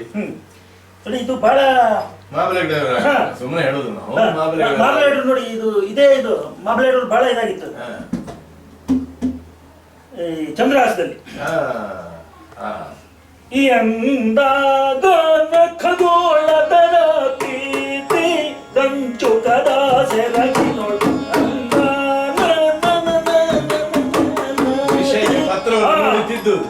ಇದು ಮಾಬಲೇಶ್ವರ ಬಹಳ ಇದಾಗಿತ್ತು. ಅದು ಇವರಿಗೆ ಹೇಳಿ ರಾಜಗೋಪಾಲಾಚಾರ್ಯರಿಗೆ ಇದರ ಬಗ್ಗೆ ಎಲ್ಲ ಹೇಳಿ ರಾಜಗೋಪಾಲಾಚಾರ್ಯರು 2ನೇ ಮುದ್ರಣದಲ್ಲಿ ಯಕ್ಷಗಾನ ಸಂಗೀತ ಹೌದು ಇದನ್ನೆಲ್ಲ ಸೇರಿಸಿದ್ದಾರೆ, ತುಂಬಾ ಸೇರಿಸಿದ್ದಾರೆ. ಮತ್ತೆ ಇನ್ಪುಟ್ ಕೊಟ್ಟಿದ್ದಾರೆ. ಮಾಬಲೇಶ್ವರರು ತನಗೆ ತುಂಬಾ ಹೇಳಿದ್ದಾರೆ ಅಂತ ಅವರು ಕೂಡ ಹೇಳಿದ್ದಾರೆ. ಇದನ್ನು ಕೊಟ್ಟಿದ್ದಾರೆ. ಮತ್ತು ಕೇದಾರ ಅಂತ ಒಂದು ಹಸೆಯ ಹಾಡಿಗೆ ಸೇರಿ ಅದೆಲ್ಲ ಒಂದು ಕೊಟ್ಟಿದ್ದಾರೆ. ಹಿಂದೆ ಯಕ್ಷಗಾನದಲ್ಲಿ ಇತ್ತು. ಉಂಟ ಮಧ್ಯ ಕೇದಾರದಲ್ಲಿ ಮಾತ್ರ ಉಂಟು ನೋಡುವ ನೋಡಿ ಹೇಗಿದೆ ನೋಡುವ. ಹೌದು, ಹಳೆ ಕಡತ. ಇದು ಇವರು ಹೇಳ್ತಾರೆ, ಏನು ರಾಜಗೋಪಾಲಾಚಾರ್ಯರು ಹೇಳ್ತಾರೆ, ಇದು ಮೊದಲಿತ್ತು ಯಕ್ಷಗಾನದಲ್ಲಿ, ಮೊದಲಿತ್ತು, ಈಗ ಇಲ್ಲ, ಈಗ ಇಲ್ಲ ನೋಡಿ. Last treasure. ಹೌದು, ಕಳೆದುಕೊಂಡದ್ದು. ಹೌದೌದು. ಕೇದಾರ 29ನೇ ಶಂಕರಾಭರಣ ಜನ್ಯ. ಸ ಮ ಗ ಮ ಪ ನಿ ಸ ಸ ನಿ ಪ ಮ ಗ ಮ ಪ ಮ ಗ ರಿ ಸ ರಿ ಗ ಸ. ಆದಿತಾಳದಲ್ಲಿ ಉಂಟು ಒಂದು ಹಸೆ ಹಾಡು. ಅಪೇಕ್ಷಿಪೆನು ಕೊಡು ಪಾರಿಜಾತವನು ಲಕ್ಷ್ಮೀ ನಾರಾಯಣ. ಅಪೇಕ್ಷಿಪೆನು ಕೊಡು ಪಾರಿಜಾತವನು ಲಕ್ಷ್ಮೀ ನಾರಾಯಣ. ಪಕ್ಷಿ ವಾಹನ ರಕ್ತಸರ ವಿಪಕ್ಷ ವಿರೂಪಾಕ್ಷ. ಪಕ್ಷಿ ವಾಹನ ರಕ್ತಸರ ವಿಪಕ್ಷ ವಿರೂಪಾಕ್ಷ. ಕುಕ್ಷಿಯೊಳು ಪಾಲಿಸುವ ನಮ್ಮನು ವೀಕ್ಷಿಸಿ ರಕ್ಷಿಸು ಮೋಕ್ಷದಾಯಕನೇ.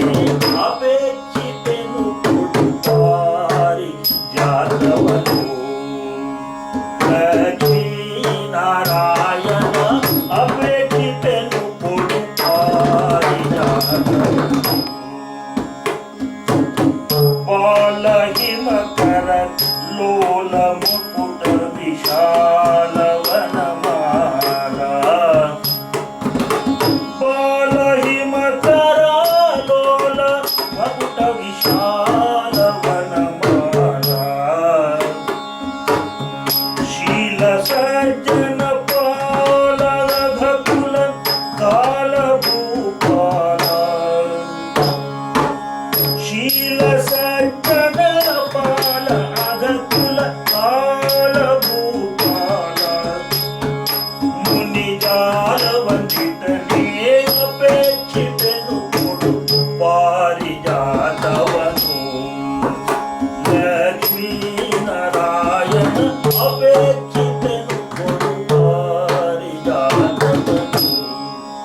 ಇದು ನಮ್ಮಲ್ಲೆಲ್ಲ ಚೆನ್ನಾಗಿ ಬಂತು. ಹೌದು ಹೌದು ಅಂದ್ರೆ ಅದು ಒಂದು ಕಂಟಾಮಿನೇಟ್ ಆಗದ ಶೈಲಿಯ ಒಂದು ರಾಗ. ಆದ್ರೆ ಯಕ್ಷಗಾನದಲ್ಲಿ ಇಲ್ಲಂತೆ ಈಗ ಇಲ್ಲ. ಹೌದು ಆದ್ರೆ ಇದರ ಹೋಲಿಕೆ ಪದ್ಯಗಳನ್ನು ನಾನು ಯಕ್ಷಗಾನದಲ್ಲಿ ಕೇಳಿದೆ. ಆದ್ರೆ ಕೇಳಿದ ನೆನಪಿದೆ ನನಗೆ. ಹಲವರು ಹಾಡುತ್ತಾರೆ ಅಂದ್ರೆ ಹಾಡುಗಳಲ್ಲಿ ಇತ್ತೀಚೆಗೆ ಪುನಃ ಬಂದ. ಪುನಃ ಬಂದಿರ್ಲಿಕ್ಕೂ ಸಾಕು. ನಾನು ಎಲ್ಲೊಬ್ರು ಹೇಳೋದು ಕೇಳಿದೆ ಅದು.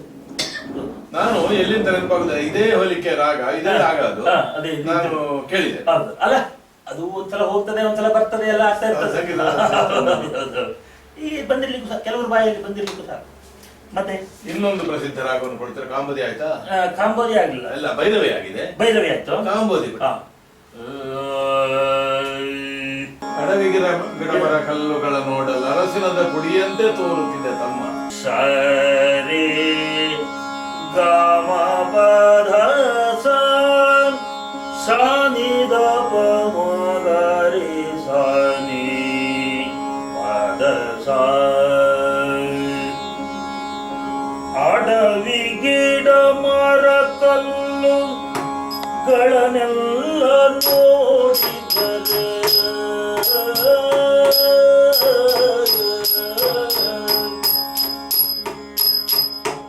ಅಡವಿ ಗಿಡ ಮರ ಕಲ್ಲುಗಳನ್ನೆಲ್ಲ ನೋಡಿದರೆ ಅರಸಿನದ ಪುಡಿಯಂತೆ ತೋರುತ್ತಿದೆ ತಮ್ಮ. ಅಡವಿ ಗಿಡ ಮರ ಕಲ್ಲುಗಳನ್ನೆಲ್ಲ ನೋಡಿದರೆ ಅರಸಿನದ ಪುಡಿಯಂತೆ ತೋರುತ್ತಿದೆ ತಮ್ಮ. ಒಡಗಳು ನಿತ್ತಮ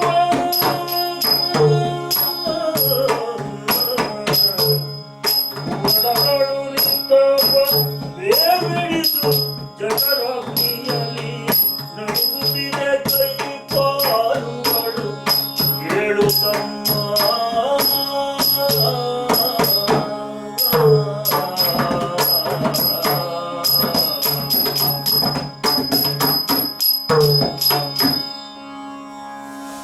ಪದ್ಯ ನಂಗೆ ರೂಢಿ ಇಲ್ಲ, ಪದ್ಯ ಅಲ್ಲ. ಅದು ತೊಂದ್ರೆ ಇಲ್ಲ, ರಾಗ ಹೇಗೆ ಅಂತ ಗೊತ್ತಾಯ್ತಲ್ಲ. ಇನ್ನು ನೋಡಿ, ಇದರಲ್ಲಿ ಸ್ವಲ್ಪ ವ್ಯತ್ಯಾಸ ಆದ್ರೆ ಅದು ಬಹಳ ಎರಕಲ ಕಾಂಬೋದಿ. ಅದು ಹೇಳುವಾಗ ನೋಡಿ, ಕಾಂಬೋದಿ ಸರಿ ಗಾಮ ಪಧ ಸಾನಿ ಧ ಪ ಮಗರಿ ಸ ನೀ ಪದ ಸ. ಇದು ಎರಕಲ ಕಾಂಬೋದಿ. ಹೇಗೆ ಇಲ್ಲಿ ಸರೆ ಗಾಮ, ಇಲ್ಲಿ ಗ ಇಲ್ಲ ಹೋಗುವಾಗ. ಎರಕಲ ಕಾಂಬೋದಿಯಲ್ಲಿ ಆರೋಹಣದಲ್ಲಿ ಗಾಂಧಾರ ಇಲ್ಲ. ಸರಿ ಮ ಪಧ ಸಾನಿ ದ ಪ ಮಗರಿ ನೀ ಪದ ಸ. ಬಾಕಿ ಎಲ್ಲ ಒಂದೇ. ಇಲ್ಲಿ ಸರೆ ಗಮ ಪದ ಸ ಉಂಟು, ಇಲ್ಲಿ ಸರೆ ಮ ಪದ ಸ ಉಂಟು. ಇದು ದ್ರೌಪದಿಯ ಪದ್ಯ. ಭೀಮನ ಹತ್ರ ಹೇಳು, ಎಲ್ಲಿ ಕೃಷ್ಣ ಸಂತಾನದಲ್ಲಿ 6 ಸುಪ್ರೀತ.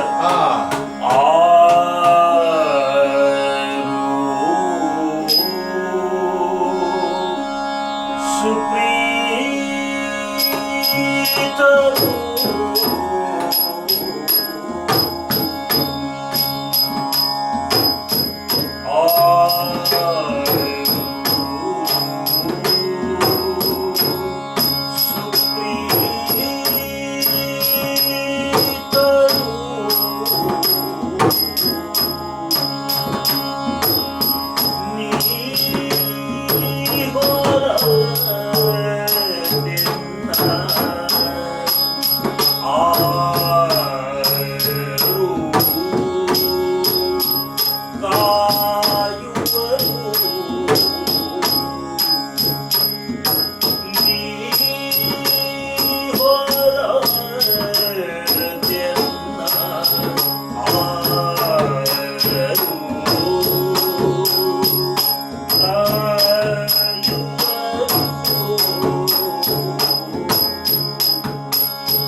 ಇದು ಎಳಕಲ. ಎಳಕಲ. ಹೌದು.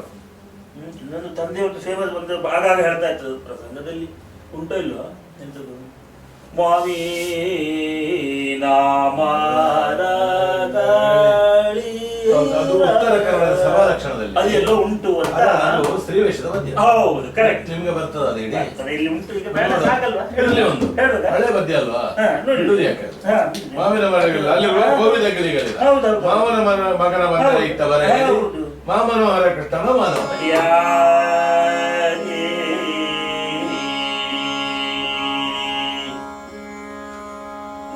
ಮರಿಯಲಿ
ರಾಗ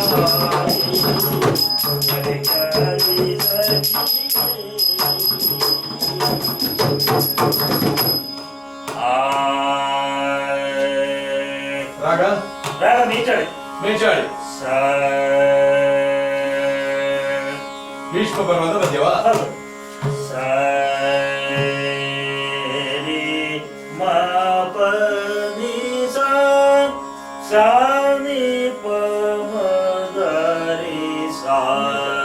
ಇದಕ್ಕೆ ಹಿಂದೂಸ್ಥಾನಿಯಲ್ಲಿ ಇದಕ್ಕೆ ಸರಿ ಸಮಾನವಾದ ರಾಗ. ಸ್ವಲ್ಪ ನಿಲುಗಡೆಯಲ್ಲಿ ವ್ಯತ್ಯಾಸ ಇರ್ಬೋದು, ಆದ್ರೆ ಸ್ವರ ಎಲ್ಲ ಒಂದೇ. ಅದು ನಾಯಕಿ ಕಾನಡ ಅಂತ ಹೇಳ್ತಾರೆ. ನಾಯಕಿ ಕಾನಡ. ಇದು ಯಕ್ಷಗಾನದಲ್ಲಿ ಮೇಚಾಳಿ. ನೋಡಿ, ಇದು ಕರ್ನಾಟಕಿಯಲ್ಲಿ ಇಲ್ಲ. ಇದು ಕರ್ನಾಟಕಿಯಲ್ಲಿ ಇಲ್ಲವೇ ಇಲ್ಲ. ಅಲ್ಲ, ಅದೆಲ್ಲ ಬೇರೆ. ಮೇಚಾಳಿ ಇಲ್ಲ. ನನಗೂ ಗೊತ್ತಿತ್ತು. ಮೊನ್ನೆ ಟಿ.ಎಸ್. ಸತ್ಯವತಿ ಅವರ ಹತ್ರ ಕೇಳಿದಾಗಲೂ ಹೇಳಿದ್ದಾರೆ ಅದು ಇಲ್ಲ ಅಂತ. ಅಂದ್ರೆ ಇದನ್ನು ನಾನು ಯಾಕೆ ಹೇಳ್ತಾ ಇದ್ದೇನೆ ಅಂತ ಹೇಳಿದ್ರೆ, ಯಕ್ಷಗಾನದಲ್ಲಿ ಇರುವ ರಾಗಗಳೆಲ್ಲ ಕರ್ನಾಟಕಿಯಲ್ಲಿ ತಗೊಂಡಿದ್ದಾರೆ ಅಂತ ಈಗೊಂದು ಏನೋ ಒಂದು ಕಲ್ಪನೆ ಉಂಟು. ತಕ್ಕೊಳ್ಳುವುದಲ್ಲ, ಅದು ಅದೇ. ಇಡೀ ಭಾರತೀಯ ಮಟ್ಟದಲ್ಲಿ ಒಂದು ಸಂಗೀತ ಅಂತ ಇತ್ತಲ್ಲ, ಆ ಸಮಯದಲ್ಲಿ ಇದ್ದದ್ದು. ಆಮೇಲೆ ಕೆಲವು ತಗೊಂಡಿರ್ಬೋದು, ಈಗ ಹುಡುಕಿ ತಗೊಂಡಿರ್ಬೋದು. ಇದೆಲ್ಲ ಹುಡುಕಿ ತಗೊಂಡದ್ದಲ್ಲ, ಅಲ್ಲಿ ಉಂಟು ನಾವು ತಗೊಂಡದ್ದಲ್ಲ. ಹಾಗೆ ಅದಕ್ಕೆ ಹೇಳಿದೆ ನಾನು. ನೋಡಿ, ಇದು ಕರ್ನಾಟಕದಲ್ಲಿ ಇಲ್ವೇ ಇಲ್ಲ. ಇದು ಹಾಗಂತ ಹಿಂದೂಸ್ತಾನಿಯಲ್ಲಿ ಉಂಟು.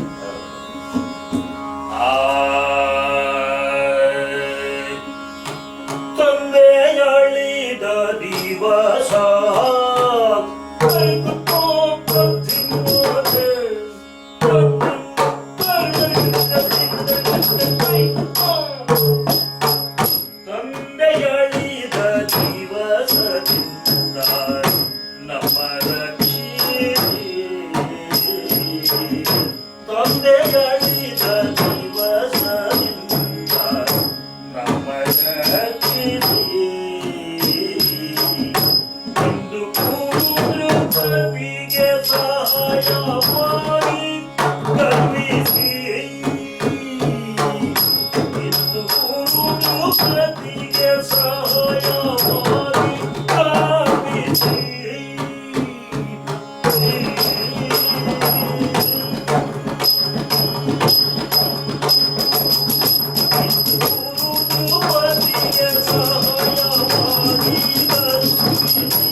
ಕಂಡ ಒಂದು 2-3 ವಿಷಯ ಮುಂದುವರಿಸಿಕೊಂಡು ನಿಮ್ಮ ಹತ್ರ ಕೆಲವು ಚರ್ಚೆ ಮಾಡ್ತೇನೆ. ಒಂದು, ರಾಗದ ಸ್ವರೂಪದ ನಿಶ್ಚಿತವಾದ ಒಂದು ಬನಿ, ಕರೆಕ್ಟ್, ಅಥವಾ musical phrase, fixed musical phrase. Very good. Fixed musical phrase. ಈ ರಾಗಕ್ಕೆ 25 ರೂಪ ಉಂಟು, ಅದನ್ನೆಲ್ಲ ಇದನ್ನು ತರಲಿಕ್ಕೆ ಆಗುದಿಲ್ಲ. ಅದು ಯಕ್ಷಗಾನ ಸಂಗೀತ ದೌರ್ಬಲ್ಯವಲ್ಲ, ಅವಶ್ಯಕತೆ ಅಷ್ಟೇ. ಒಂದು ಉದಾಹರಣೆ ಹೇಳೋದಾದ್ರೆ ಮರಾಠಿ ನಾಟ್ಯ ಸಂಗೀತ, ಮರಾಠಿಯಲ್ಲಿ ಹಿಂದೂಸ್ತಾನಿ ಸಂಗೀತವೂ ಉಂಟು, ಸ್ಪಷ್ಟ ವಿಭೇದವೂ ಉಂಟು, ಶ್ರೇಷ್ಠತೆ ಎರಡರಲ್ಲಿ ಉಂಟು, ಅದರ ಸ್ವರೂಪ ಮಿತಿ ಎಲ್ಲ. ಹೀಗೆ ಮಾಡುವಾಗ ಸಾಮಾನ್ಯವಾಗಿ ಕೆಲವು ನಿಯಮಗಳನ್ನು ನಾವು ಪಾಲಿಸ್ತೇವೆ. ಛಂದೋ ನಿಯಮ, ತಾಳದ ನಿಯಮ. ನೀವು ಹೇಳಿದಾಗ ವಾದ್ಯ, ತಾಳ, ಶೈಲಿ ಒಟ್ಟಾಗಿ ಬಂದು ಒಂದು ಮೇಳವಾಗಿ ಅದು ಹೊಂದಾಣಿಕೆ ಆಗುವುದು ರಂಗಕ್ಕೆ. ಬಹಳ ಮುಖ್ಯ ರಂಗ ಸಂಗೀತ ಎನ್ನುವ ಶಿಸ್ತೆ ತಾನೇ ಅದಕ್ಕೆ. ಇದನ್ನು ಲಕ್ಷಿಸಿ ಎರಡು ವಾದಗಳಿದ್ದಾವೆ ಸಂಗೀತದ ರಾಗಕ್ಕೆ ಸಂಬಂಧಿಸಿ. ಯಕ್ಷಗಾನದಲ್ಲಿ 32 ಆಕೃತಿ ರಾಗ ತಾಳ ವಿಧ ಅಂತ ಪಾರ್ಥಿಸುಬ್ಬ ಹೇಳಿದ. ಆ 32 ಈಗ ಗುರುತಿಸಲಿಕ್ಕೆ ಬರ್ತದೆ, ಅದೇ ಪ್ರಧಾನ ರಾಗಗಳು. 32 ಸಾಕು ಅಂತ ಒಂದು ವಾದ. 32 ಅಲ್ಲ, ಅದು 40-45 ಇತ್ತು ಮೊದಲೇ. ಅಷ್ಟು ಸಾಕು, ಸಮೃದ್ಧವಾಗಿದೆ. ಒಂದು ಪದ್ಧತಿಯಲ್ಲಿ ಊರಲ್ಲಿರೋ ರಾಗ ಎಲ್ಲ ಇದರಲ್ಲಿ ಬೇಕು ಅಂತಲೂ ಇಲ್ಲ. ಇನ್ನೊಂದು ವಾದ ಹೇಗಂದ್ರೆ ಯಾವುದೇ ಒಂದು ಪದ್ಧತಿಯನ್ನು ಕಟ್ಟಿ ಹಾಕಬಾರ್ದು, ವಿಸ್ತರಣೆಗೆ ಅವಕಾಶ ಇರಬೇಕು, ಶೈಲಿ ಎಕ್ಸ್ಟೆಂಡ್ ಆಗಬೇಕು. ಈಗ ಯಕ್ಷಗಾನದ ಕಿರೀಟ ಉಂಟು, ಪಕ್ಕಡಿ ಉಂಟು, ಇನ್ನೊಂದು ಉಂಟು, ಬಟ್ಟೆ ಉಂಟು. ಇದನ್ನು ಆಧರಿಸಿ ಇನ್ನೊಂದು ಆಭರಣ ಯಾಕೆ ತಯಾರು ಮಾಡಬಾರದು? ಇನ್ನೊಂದು ರೀತಿಯ ಪಗಡಿ, ಆದ್ರೆ ಅದು ವಿಕೃತವಾಗಬಾರದು.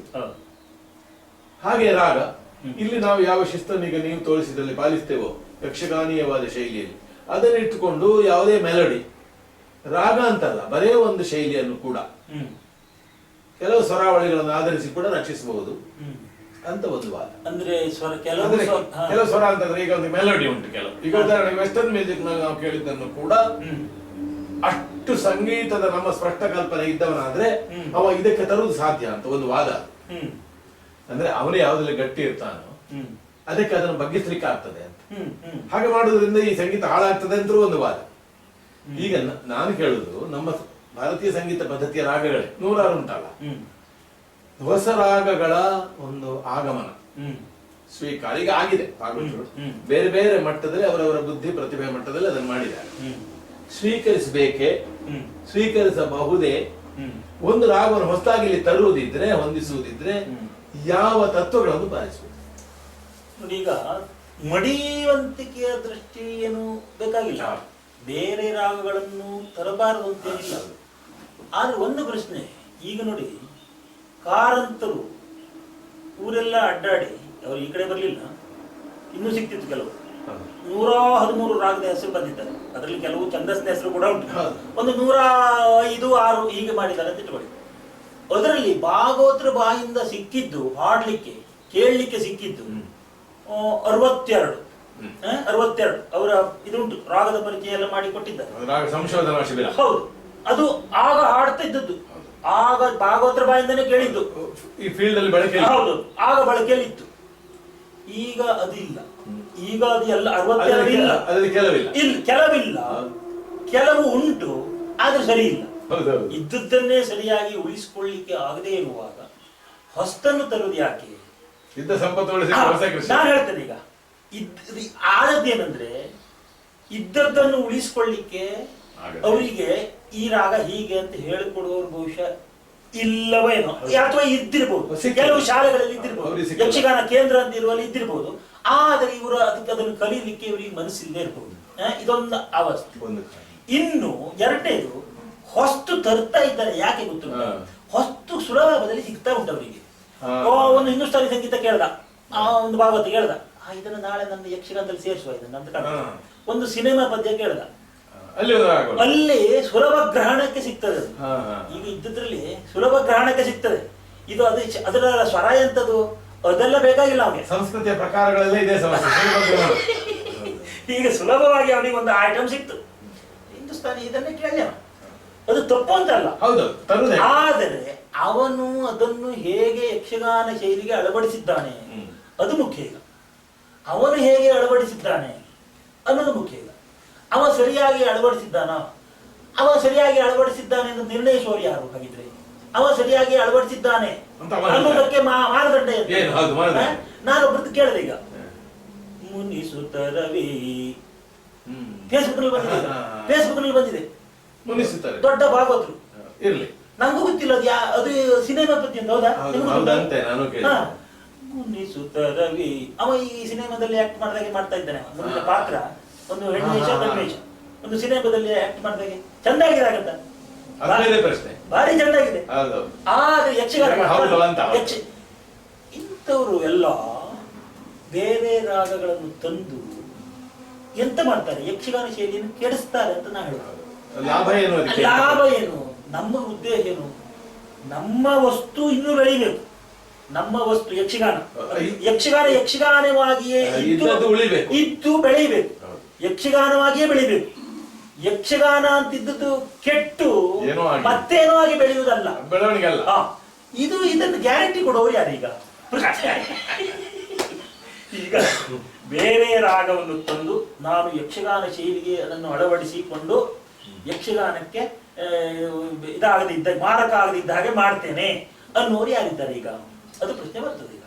ಯಾಕೆ ಹೇಳಿದೆ ಅಂದ್ರೆ, ಈಗ ಬಂದಿರೋ ರಾಗಗಳಲ್ಲಿ ತರುವಾಗ ನಾವು ಸಾಮಾನ್ಯವಾಗಿ 3-4 ಮಾನದಂಡಗಳನ್ನು ಇಟ್ಕೊಳ್ತೇವೆ. ನೀವು ಹೇಳಿದಾಗೆ ಅದು ಹೇಳ್ಬೋದೌದು, ಅವನು ವಾದವೂ ಮಾಡಬಹುದು, ನಂದು ಸರಿಯಲ್ಲ ಸರಿ ಅಂತ ಹೇಳಲಿಕ್ಕೆ ನೀವು ಯಾರು ಏನು. ಆದ್ರೆ ಉಳಿದ ರಾಗಗಳ ಹೋಲಿಕೆ, ಸ್ವರಾವಳಿಗಳ ಬಳಕೆ, ಛಂದಸ್ಸು, ತಾಳ ನಿಯಮ, ನೃತ್ಯ ನಿಯಮ ಮತ್ತು ಒಟ್ಟು ಯಕ್ಷಗಾನ ಶೈಲಿಯ ಗಾಂಭೀರ್ಯ ಸ್ವರೂಪ ಇದನ್ನಿಟ್ಟುಕೊಂಡು ತಾರಸರು ಸಾಧ್ಯ ತೋರಿಸಿದ್ದಾರೆ ಹಿಂದೆ ಭಾಗವತರು. ಹಾಗೆ ಮಾಡುವಾಗ ಈಚೆಗೆ ಅಂದ್ರೆ ನೀವು ಹಾಡ್ಲಿಕ್ಕೆ ತೊಡಗಿದ ಮೇಲೆ ಅಥವಾ ನೀವು ಯಕ್ಷಗಾನ ನೋಡ್ಲಿಕ್ಕೆ ತೊಡಗಿ ನೀವೀಗ 50 ವರ್ಷ ಆಯ್ತಾ, ಈ ಪೀರಿಯಡ್ ಅಲ್ಲಿ ಸಾಂಪ್ರದಾಯಿಕದ ಯಾದಿಯಲ್ಲಿ ಹಳೆ ರೆಪರ್ಟರ್ ನಲ್ಲಿ ಇಲ್ಲದ ಒಂದು ರಾಗ ಬಂದು ಯಶಸ್ವಿಯಾದ ರೀತಿಯಲ್ಲಿ ತಂದದ್ದು ನೆನಪುಂಟ ಯಾರಾದ್ರೂ ನಿಮಗೆ? ಮಾಬಲಿಗಡವರಾಗ್ಲಿ, ನೆಬ್ಬೂರಾಗ್ಲಿ, ಕಡತವರಾಗ್ಲಿ, ಬಲಿಪರಾಗ್ಲಿ ಬಳಕೆಯಿಲ್ಲದ ರಾಗ ತಂದು ಇಲ್ಲದನ್ನು ತಂದು ನಾವು ಹೇಳುವ ನಿಯಮಕ್ಕೆ ಅನುಸಾರವಾಗಿ ಅದು ಇಲ್ಲಿ ಹೊಂದಿಕೆ ಆದ ಸಂದರ್ಭ ಉಂಟಾ? ನಮ್ಮ ತಂದೆಯವರು ಹೇಳ್ತಾ ಇದ್ದದ್ದು ಕೆಲವು ಗೊತ್ತುಂಟು, ಅದು ಮೊದಲೇ ಇಲ್ಲದೆ ಇವರು ತಂದದ್ದು ಅದ್ ನಂಗೆ ಗೊತ್ತಿಲ್ಲ. ಅಂದ್ರೆ ಶೈಲಿಯನ್ನು ಬೆಳೆಸೋ ಪ್ರಯತ್ನಗಳು ಕಾಲ ಕಾಲಕ್ಕೆ ಆಗಿವೆ. ಹೌದೌದು ಹೌದೌದು. ಈಗ ಹಾಗೆ ನೋಡಿದ್ರೆ ಸರಿಯಾದ ರೂಪ ಅನೇಕ ರಾಗಗಳಿಗೆ ಈ ಇಡಗುಂಜಿ ಮೇಳದಲ್ಲಿರುವಾಗ ನೆಬ್ಬೂರು ನಾರಾಯಣ ಭಾಗವತರಿಗೂ ರಾಗದ ಪರಿಚಯ ಎಲ್ಲ ಮಾಡಿಕೊಟ್ಟರು ನಮ್ಮ ತಂದೆಯವರು, ಗೊತ್ತಾಯ್ತಲ್ಲ. ಅದು ಇಲ್ಲಿ ಸುಮಾರು ಎಲ್ಲರೂ ಅವರ ಪ್ರಭಾವಕ್ಕೆ ಒಳಗಾದವರಾಗಿದೆ. ಅವರು ತೋರಿಸಿಕೊಳ್ಳಿಕ್ಕೆ ಯಕ್ಷಗಾನ ವೇಷಧಾರಿಗಳು ಬಿಟ್ರೆ ಅದು ಈ ಮಗ್ಗಲು ಗೊತ್ತಿರೋರಿಗೆ ಹೌದು. ರಾಗದ ಮಾಹಿತಿ ಎಲ್ಲ ಇರುವವರು ಇವರೇ. ಕಾರಂತರು ಕೂಡ ಇವರ ಸಲಹೆ ಅಂತ ತಗೊಂಡಿದ್ದಾರೆ. ಆ 62 ಇದು ಮಾಡುವಾಗ ಕಾರಂತರು ಈ ಕೃಷ್ಣಮಾಚಾರ್ಯರನ್ನು ಮತ್ತೊಬ್ಬರನ್ನು ಇಟ್ಕೊಂಡಿದ್ದಾರೆ. ಶ್ರೀನಿವಾಸ ಉಡುಪರ ಆಯ್ತಲ್ಲ, ಮತ್ತೊಬ್ಬರು ಯಾರು ವಾಸುದೇವ್ ಪೈ ಅಂತೇನೋ ಅವರನ್ನೆಲ್ಲ ಇಟ್ಟುಕೊಂಡು ಅದನ್ನೆಲ್ಲ ರಾಗ ಯಾವುದು ಅಂತ ನಿರ್ಧಾರ ಮಾಡಿ ಆಮೇಲೆ ನಮ್ಮ ತಂದೆಯವರಿಗೆ ಕಳಿಸ್ಕೊಟ್ಟಿದ್ರು. ಇದು ಸರಿ ಉಂಟಾ ಹೇಗೆ ರಿವ್ಯೂಗೆ ಕಳಿಸ್ಕೊಟ್ಟಿದ್ರು. ಅಂದ್ರೆ ರಾಗದ ಬಗ್ಗೆ ಮಾಹಿತಿ ಇರುವವರು ಸಾಮಾನ್ಯ ಈ ಕಡೆ ಅವರೇ. ಈ ಉಳಿದ ಈ ಆಜಿ ಭಾಗವತರು ಹಾಡ್ತಿದ್ರು ಬಿಟ್ಟರೆ ರಾಗದ ಬಗ್ಗೆ ವಿವರಣೆ ಮಾಡುವಷ್ಟು. ಹಾಗಾಗಿ ಒಂದು ರಾಗ ತಪ್ಪಿದ್ದಾದ್ರೂ ಅದನ್ನು ಸರಿ ಹೀಗಾಗಬೇಕು ಅಂತ ತಿದ್ದುಪಡಿ ಮಾಡಿದ್ದು ಇವರೇ, ತಂದೆಯವರೇ. ಮತ್ತೆ ಯಾರಿಗೂ ಅದನ್ನು ತಿದ್ದುಪಡಿ ಮಾಡುವಷ್ಟು ತಿಳುವಳಿಕೆ ಇತ್ತು ಅಂತ ನನಗನ್ಸುವುದಿಲ್ಲ. ಟೆಕ್ನಿಕಲ್ ಪರಿಭಾಷೆಯಲ್ಲಿ ಹೌದು. ಸ್ವೀಕಾರ ಮತ್ತು ಬಳಕೆ ಎರಡು. ಸ್ವೀಕಾರದಲ್ಲಿ ಹೊಸತನ ಒಂದು, ಬಳಕೆಯ ಹೊಸತನ ನಾವು ಆಗ ಒಂದು ವಿಭಾಗ ನೋಡಿದ್ದೇವೆ ಒಂದು ಪ್ರಮಾಣದಲ್ಲಿ, ತೆಂಕು ಬಡಗುವ ವ್ಯತ್ಯಾಸ. ಇಲ್ಲಿ ಒಂದು ಎದ್ದು ಕಾಣುವ ವ್ಯತ್ಯಾಸ. ಬಡಗುತಿಟ್ಟಿನಲ್ಲಿ ಉತ್ತರ ಕನ್ನಡ ಶೈಲಿಯಲ್ಲಿ ಅಭಿನಯ ಮಾಡುವುದು ಅಂತ ಹೇಳ್ತಾರೆ. ಅಭಿನಯ ಅಂದ್ರೆ ನಿಜವಾಗಿ ವೇಷಭೂಷಣ ಮಾತೆಲ್ಲ ಅಭಿನಯವೇ. ಅದನ್ನು ಇವಾಗ ಆಗಬೇಕಾದ್ದು ಚಿತ್ರಾಭಿನಯ ಅಥವಾ ಪದಾಭಿನಯ, ಪದ್ಯಾಭಿನಯ. ಶಬ್ದಕ್ಕೆ, ವಾಕ್ಯಕ್ಕೆ, ಇಡೀ ಪದ್ಯಕ್ಕೆ ಶರೀರದ ಭಾಷೆಯನ್ನು ಇಟ್ಟುಕೊಂಡು ಗೆಸ್ಚರ್ಸ್, ಮುದ್ರೆ ಮಾತ್ರ ಅಲ್ಲ, ಚಲನೆ, ಭಾವ. ಈ ದೃಷ್ಟಿಯಿಂದ ಉತ್ತರ ಕನ್ನಡದ ಶೈಲಿ ಉಳಿದ ಶೈಲಿಗಿಂತ ತೀರಾ ಭಿನ್ನ. ಒಂದು ಸಲ 2 ಸಲ ಪದ್ಯ ಹೇಳುವುದು, ಸ್ಥೂಲವಾಗಿ ಒಂದು ಚರಣಕ್ಕೆ 1-2 ಮುದ್ರೆಗಳೋ ಚಲನೆಗಳೋ. ಇಲ್ಲಿ ಹಾಗಲ್ಲ, ವಿವರ ಆಗಿ ಈಗ ಅದು ಇನ್ನೊಂದು ವಿಕಾರಕ್ಕೆ ಮುಟ್ಟಿದೆ. ಶಬ್ದ ಅಕ್ಷರಾಭಿನಯ ಆಗಿದೆ. ಆದರೆ ಈ ದೃಷ್ಟಿಯಿಂದ ಮೌಲಿಕವಾಗಿ ಸುಮಾರು 70ನೇ ಇಸ್ವಿಯಲ್ಲಿ ಉತ್ತರ ಕನ್ನಡ ಪದ್ಧತಿ ಪ್ರಭಾವ ಮಾಡಲಿಕ್ಕೆ ಪ್ರಾರಂಭ ಮಾಡುವಾಗ ಅದೊಂದು ಪಕ್ವವಾದ ಹಂತವನ್ನು ಮುಟ್ಟಿತ್ತು. ಮತ್ತೆ ಅದು ಪರಂಪರೆಯಿಂದ ಕಲ್ತವರೇ ಇದ್ರು ಅದರಲ್ಲಿ. ಈಗ ಅದನ್ನು ನೋಡಿ ಕಲ್ತವರು ಹೋಗಿದ್ದಾರೆ. ಅದು 2nd, 3rd, 4th ಕಾಪಿ ಆಗಿದೆ, ಅದು ಬೇರೆ ಪ್ರಶ್ನೆ. ಈ ದೃಷ್ಟಿಯಿಂದ ನೀವು ನೋಡಿದಾಗ ಉತ್ತರ ಕನ್ನಡ ಶೈಲಿಯ ಈ ಪುನರಾವರ್ತನೆ ಸಹಿತ ಹಾಡುವುದರ ವಿಶೇಷತೆ ಏನು, ಅದರ ಒಟ್ಟು ಸ್ವರೂಪದ ನಿಯಮಗಳೇನು? ವಿಶೇಷತೆ ಅದು ಸರಿಯಲ್ಲ. ಹಾಗೆ ಪುನರಾವರ್ತನೆಗೆ ಅರ್ಥ ಇಲ್ಲ, ಗೊತ್ತಾಯ್ತಲ್ಲ. ನೀವು ಹೇಳಿದಾಗೆ ಅಲ್ಲಿ ಬರಬೇಕಾದದ್ದು ಭಾವಾಭಿನಯ. ಒಂದು ಭಾವ ಮುಖ್ಯವಾಗಿ. ಊಟದಲ್ಲಿ ನಿಪುಣ ಅಂದ್ರೆ ಊಟದ ಬಗೆ ಬಗೆಯ ನಮೂನೆಗಳನ್ನು ತೋರಿಸುವುದಲ್ಲ. ಊಟದಲ್ಲಿ ನಿಪುಣ ನೀನು ಅಂದ್ರೆ ಒಟ್ಟಾರೆ ಅರ್ಥ ಏನು? ನೀನು ಇದು ಯುದ್ಧ ಕಲೆ ಆಗ್ಲಿಕ್ಕಿಲ್ಲ, ಪ್ರಯೋಜನ ಇಲ್ಲ ನೀನು, ಇದು ಒಟ್ಟು ಅರ್ಥ.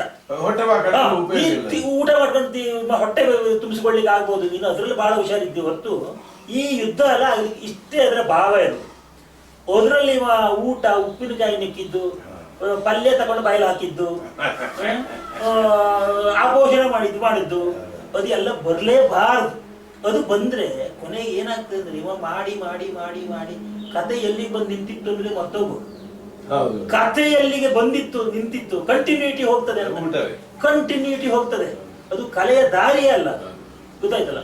ಒಂದು ಸಲ ಝಳಕ್ಕಾಗಿ ಮುಗಿಬೇಕು. ಅವನ ಏನು ಬರ್ತದೆ ಊಟದಲ್ಲಿ ನಿಪುಣ ಹಾಗೆ ಹತ್ಲಾಗೆ ಅಂತ ಹೇಳಿ ಮುಗಿಬೇಕಲ್ದೆ ಅದು ಯಾಕೆ ಬಂತು ಅಂತ ನನಗೆ ಗೊತ್ತಾಗುದಿಲ್ಲ. ಕೆಲವರೆಲ್ಲ ಒಂದು ಏನೋ ಒಂದು ಹೊಸ ತರುವಾಗ ಹೀಗೆಲ್ಲ ಆಗ್ತದೆ. ಪ್ರಯೋಗದ ಹಂತದಲ್ಲಿ ಮಾಡಿ ತಿದ್ದಿಕೊಳ್ಳೋದ್ರೊಳಗೆ ಅದು ಪ್ರಸಾರ ಆಗಿರ್ತದೆ. ಎಲ್ಲೋ ಒಂದು ಪ್ರಯೋಗ ಒಂದು ಹೊಸ್ತನ್ನು ತರುವಾಗ ಏನಾದ್ರೂ ಇಂಥದ್ದು ಕಾಣಿಸಿಕೊಳ್ತದೇನೋ, ಅವ ಸುಧಾರಿಸಿಕೊಂಡು ಬಿಡ್ತಾನೆ. ಅವ ಸುಧಾರಿಸಿಕೊಳ್ತಾನೆ ಅಂದ್ರೆ ಯಾವಾಗ? ಯಾಕಂದ್ರೆ ಅವನಿಗೆ ತಲೆಯಲ್ಲಿ ಸ್ವಲ್ಪ ವಿಚಾರ ಉಂಟು. ಅವನಿಗೆ ಅವ ಇವತ್ತು ಚಿಂತಿಸುವಂತ ವ್ಯಕ್ತಿ ನಾಳೆ ಬದಲಾಗ್ತಾನೆ. ಚಿಂತಿಸುವಂತ ವ್ಯಕ್ತಿ, ವಿಚಾರ ಮಾಡ್ತಾ ಇರುವಂತ ಇವತ್ತಿದ್ದ ಹಾಗೆ ನಾಳೆ ಇರುವುದಿಲ್ಲ. ಅವನು ಇವತ್ತೇನೋ ಪ್ರಯತ್ನದಲ್ಲಿದ್ದ, ಒಂದು ಬಂತು ಬಂತು. ಈ ಉಳಿದವ್ರು ಏನ್ ಮಾಡಿದ್ರು? ಇದು ಹೀಗ್ ಮಾಡಿದ್ರೆ ಮಾತ್ರ ಸರಿ, ಅದನ್ನ ಹಿಡ್ಕೊಂಡ್ರು. ಬಾಕಿ ಬುದ್ಧಿ ಇಲ್ಲ. ಈ ರೀತಿ ಆಗಿರ್ಲಿಕ್ಕೆ ಸಾಧ್ಯ ಉಂಟು. ಅದು ತಪ್ಪು ನಿಜವಾಗಿ. ಈಗ ಕಲೆಯ ದಾರಿ ಅಲ್ಲ, ಅದು ಹಾಗೆ ಬರಬಾರ್ದು, ಗೊತ್ತಾಯ್ತಲ್ಲ. ಅವರು ಸುಧಾರಿಸ್ಕೊಂಡಿರ್ಬೋದು, ಇವರಿಗೆ ಅದು ಗೊತ್ತಿಲ್ಲ, ಸುಧಾರಿಸ್ಕೊಳ್ಬೇಕು ಅನ್ನೋದು ಗೊತ್ತಿಲ್ಲ. ಅದಕ್ಕೆ ಕಾರಣ ನನಗೆ ಕಾಣೋದು ಉತ್ತರ ಕನ್ನಡದಲ್ಲಿ ಪುನರಾವರ್ತನೆ ಪದ್ಧತಿಗೆ ಸಹ ಒಂದು ಪರಂಪರೆ ಇದೆ. ಇಂತಿಷ್ಟು ಹೇಳಬೇಕು, ಹೌದೌದು, ಒಂದು ಖಂಡವ, ಒಂದು ಎರಡು ತಾಳ, ಶಬ್ದ ಅಕ್ಷರ ತುಂಡು ಇಲ್ಲ.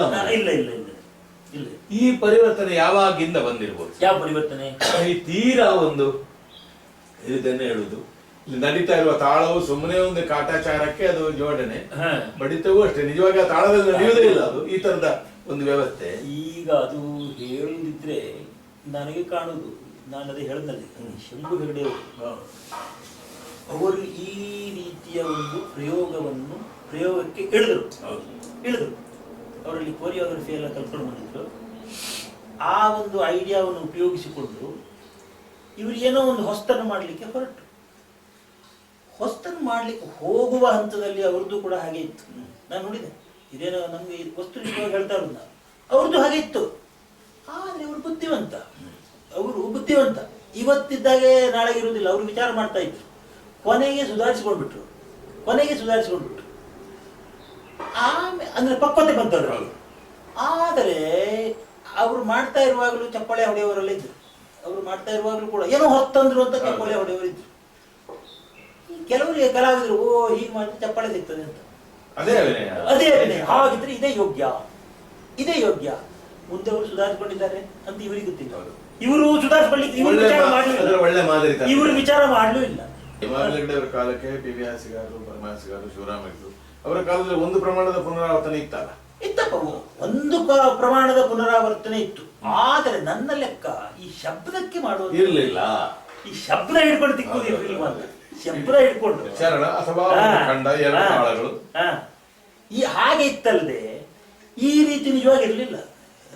ನಿಜವಾಗಿ ಅವರೆಲ್ಲ ಬುದ್ಧಿವಂತ. ಈ ಪದ್ಧತಿ ಈಗ ವ್ಯಾಪಕವಾಗಿರುವ ಪದ್ಧತಿಯೇ ಇದು. ಅಂತಿಮವಾಗಿ ಸಂಗೀತಕ್ಕೂ ಸಾಹಿತ್ಯಕ್ಕೂ ಇದು ಕಲೆಯ ದಾರಿ ಅಂತ ನೀವು ಹೇಳ್ತಾರಲ್ಲ, ಪಾತ್ರ ಅಭಿವ್ಯಕ್ತಿಗೂ ತೊಂದರೆ ಹಾಳು ಮಾಡ್ತಾರೆ.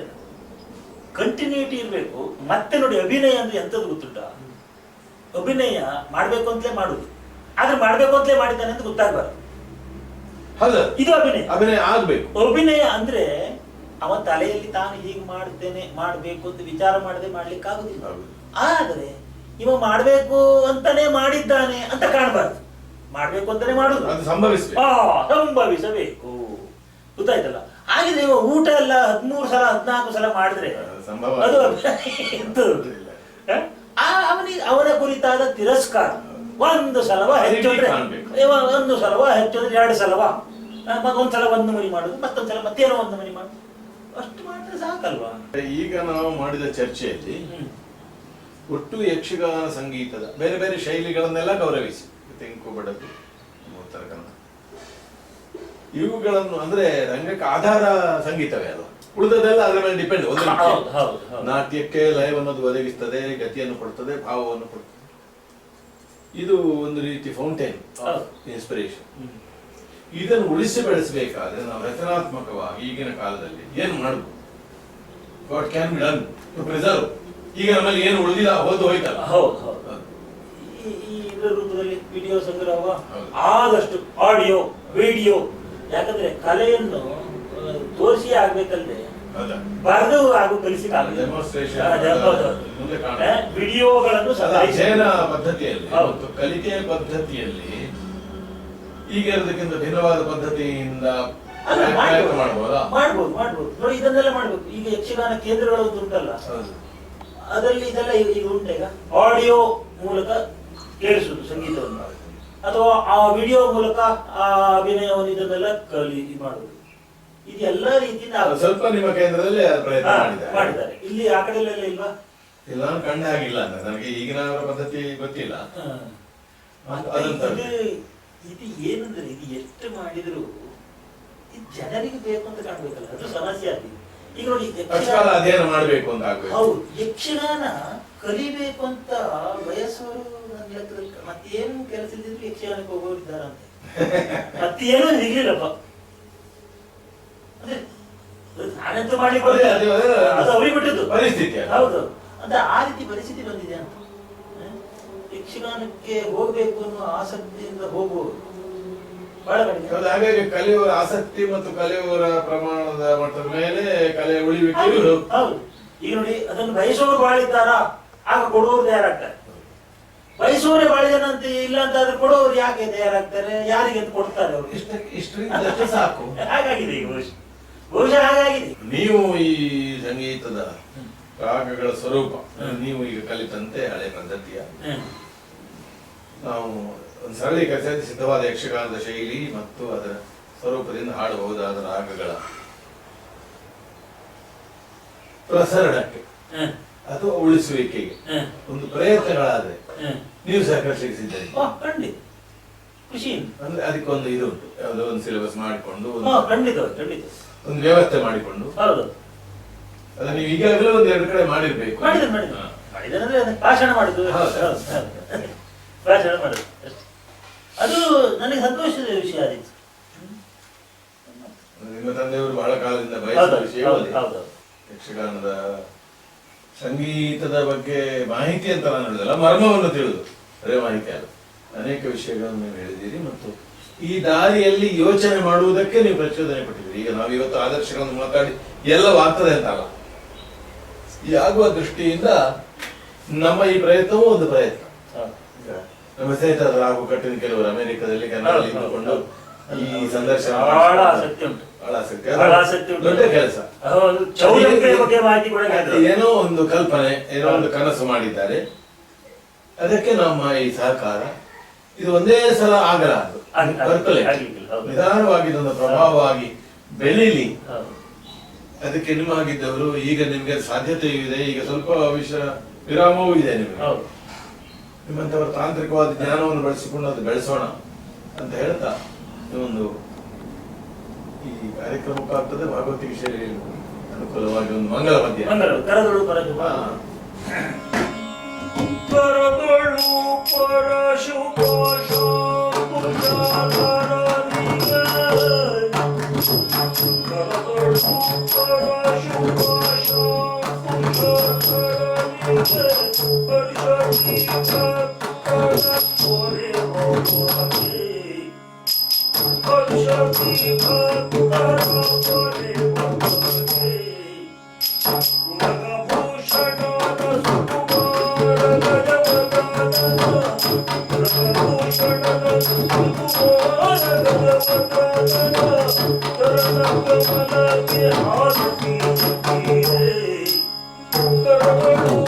Thank you.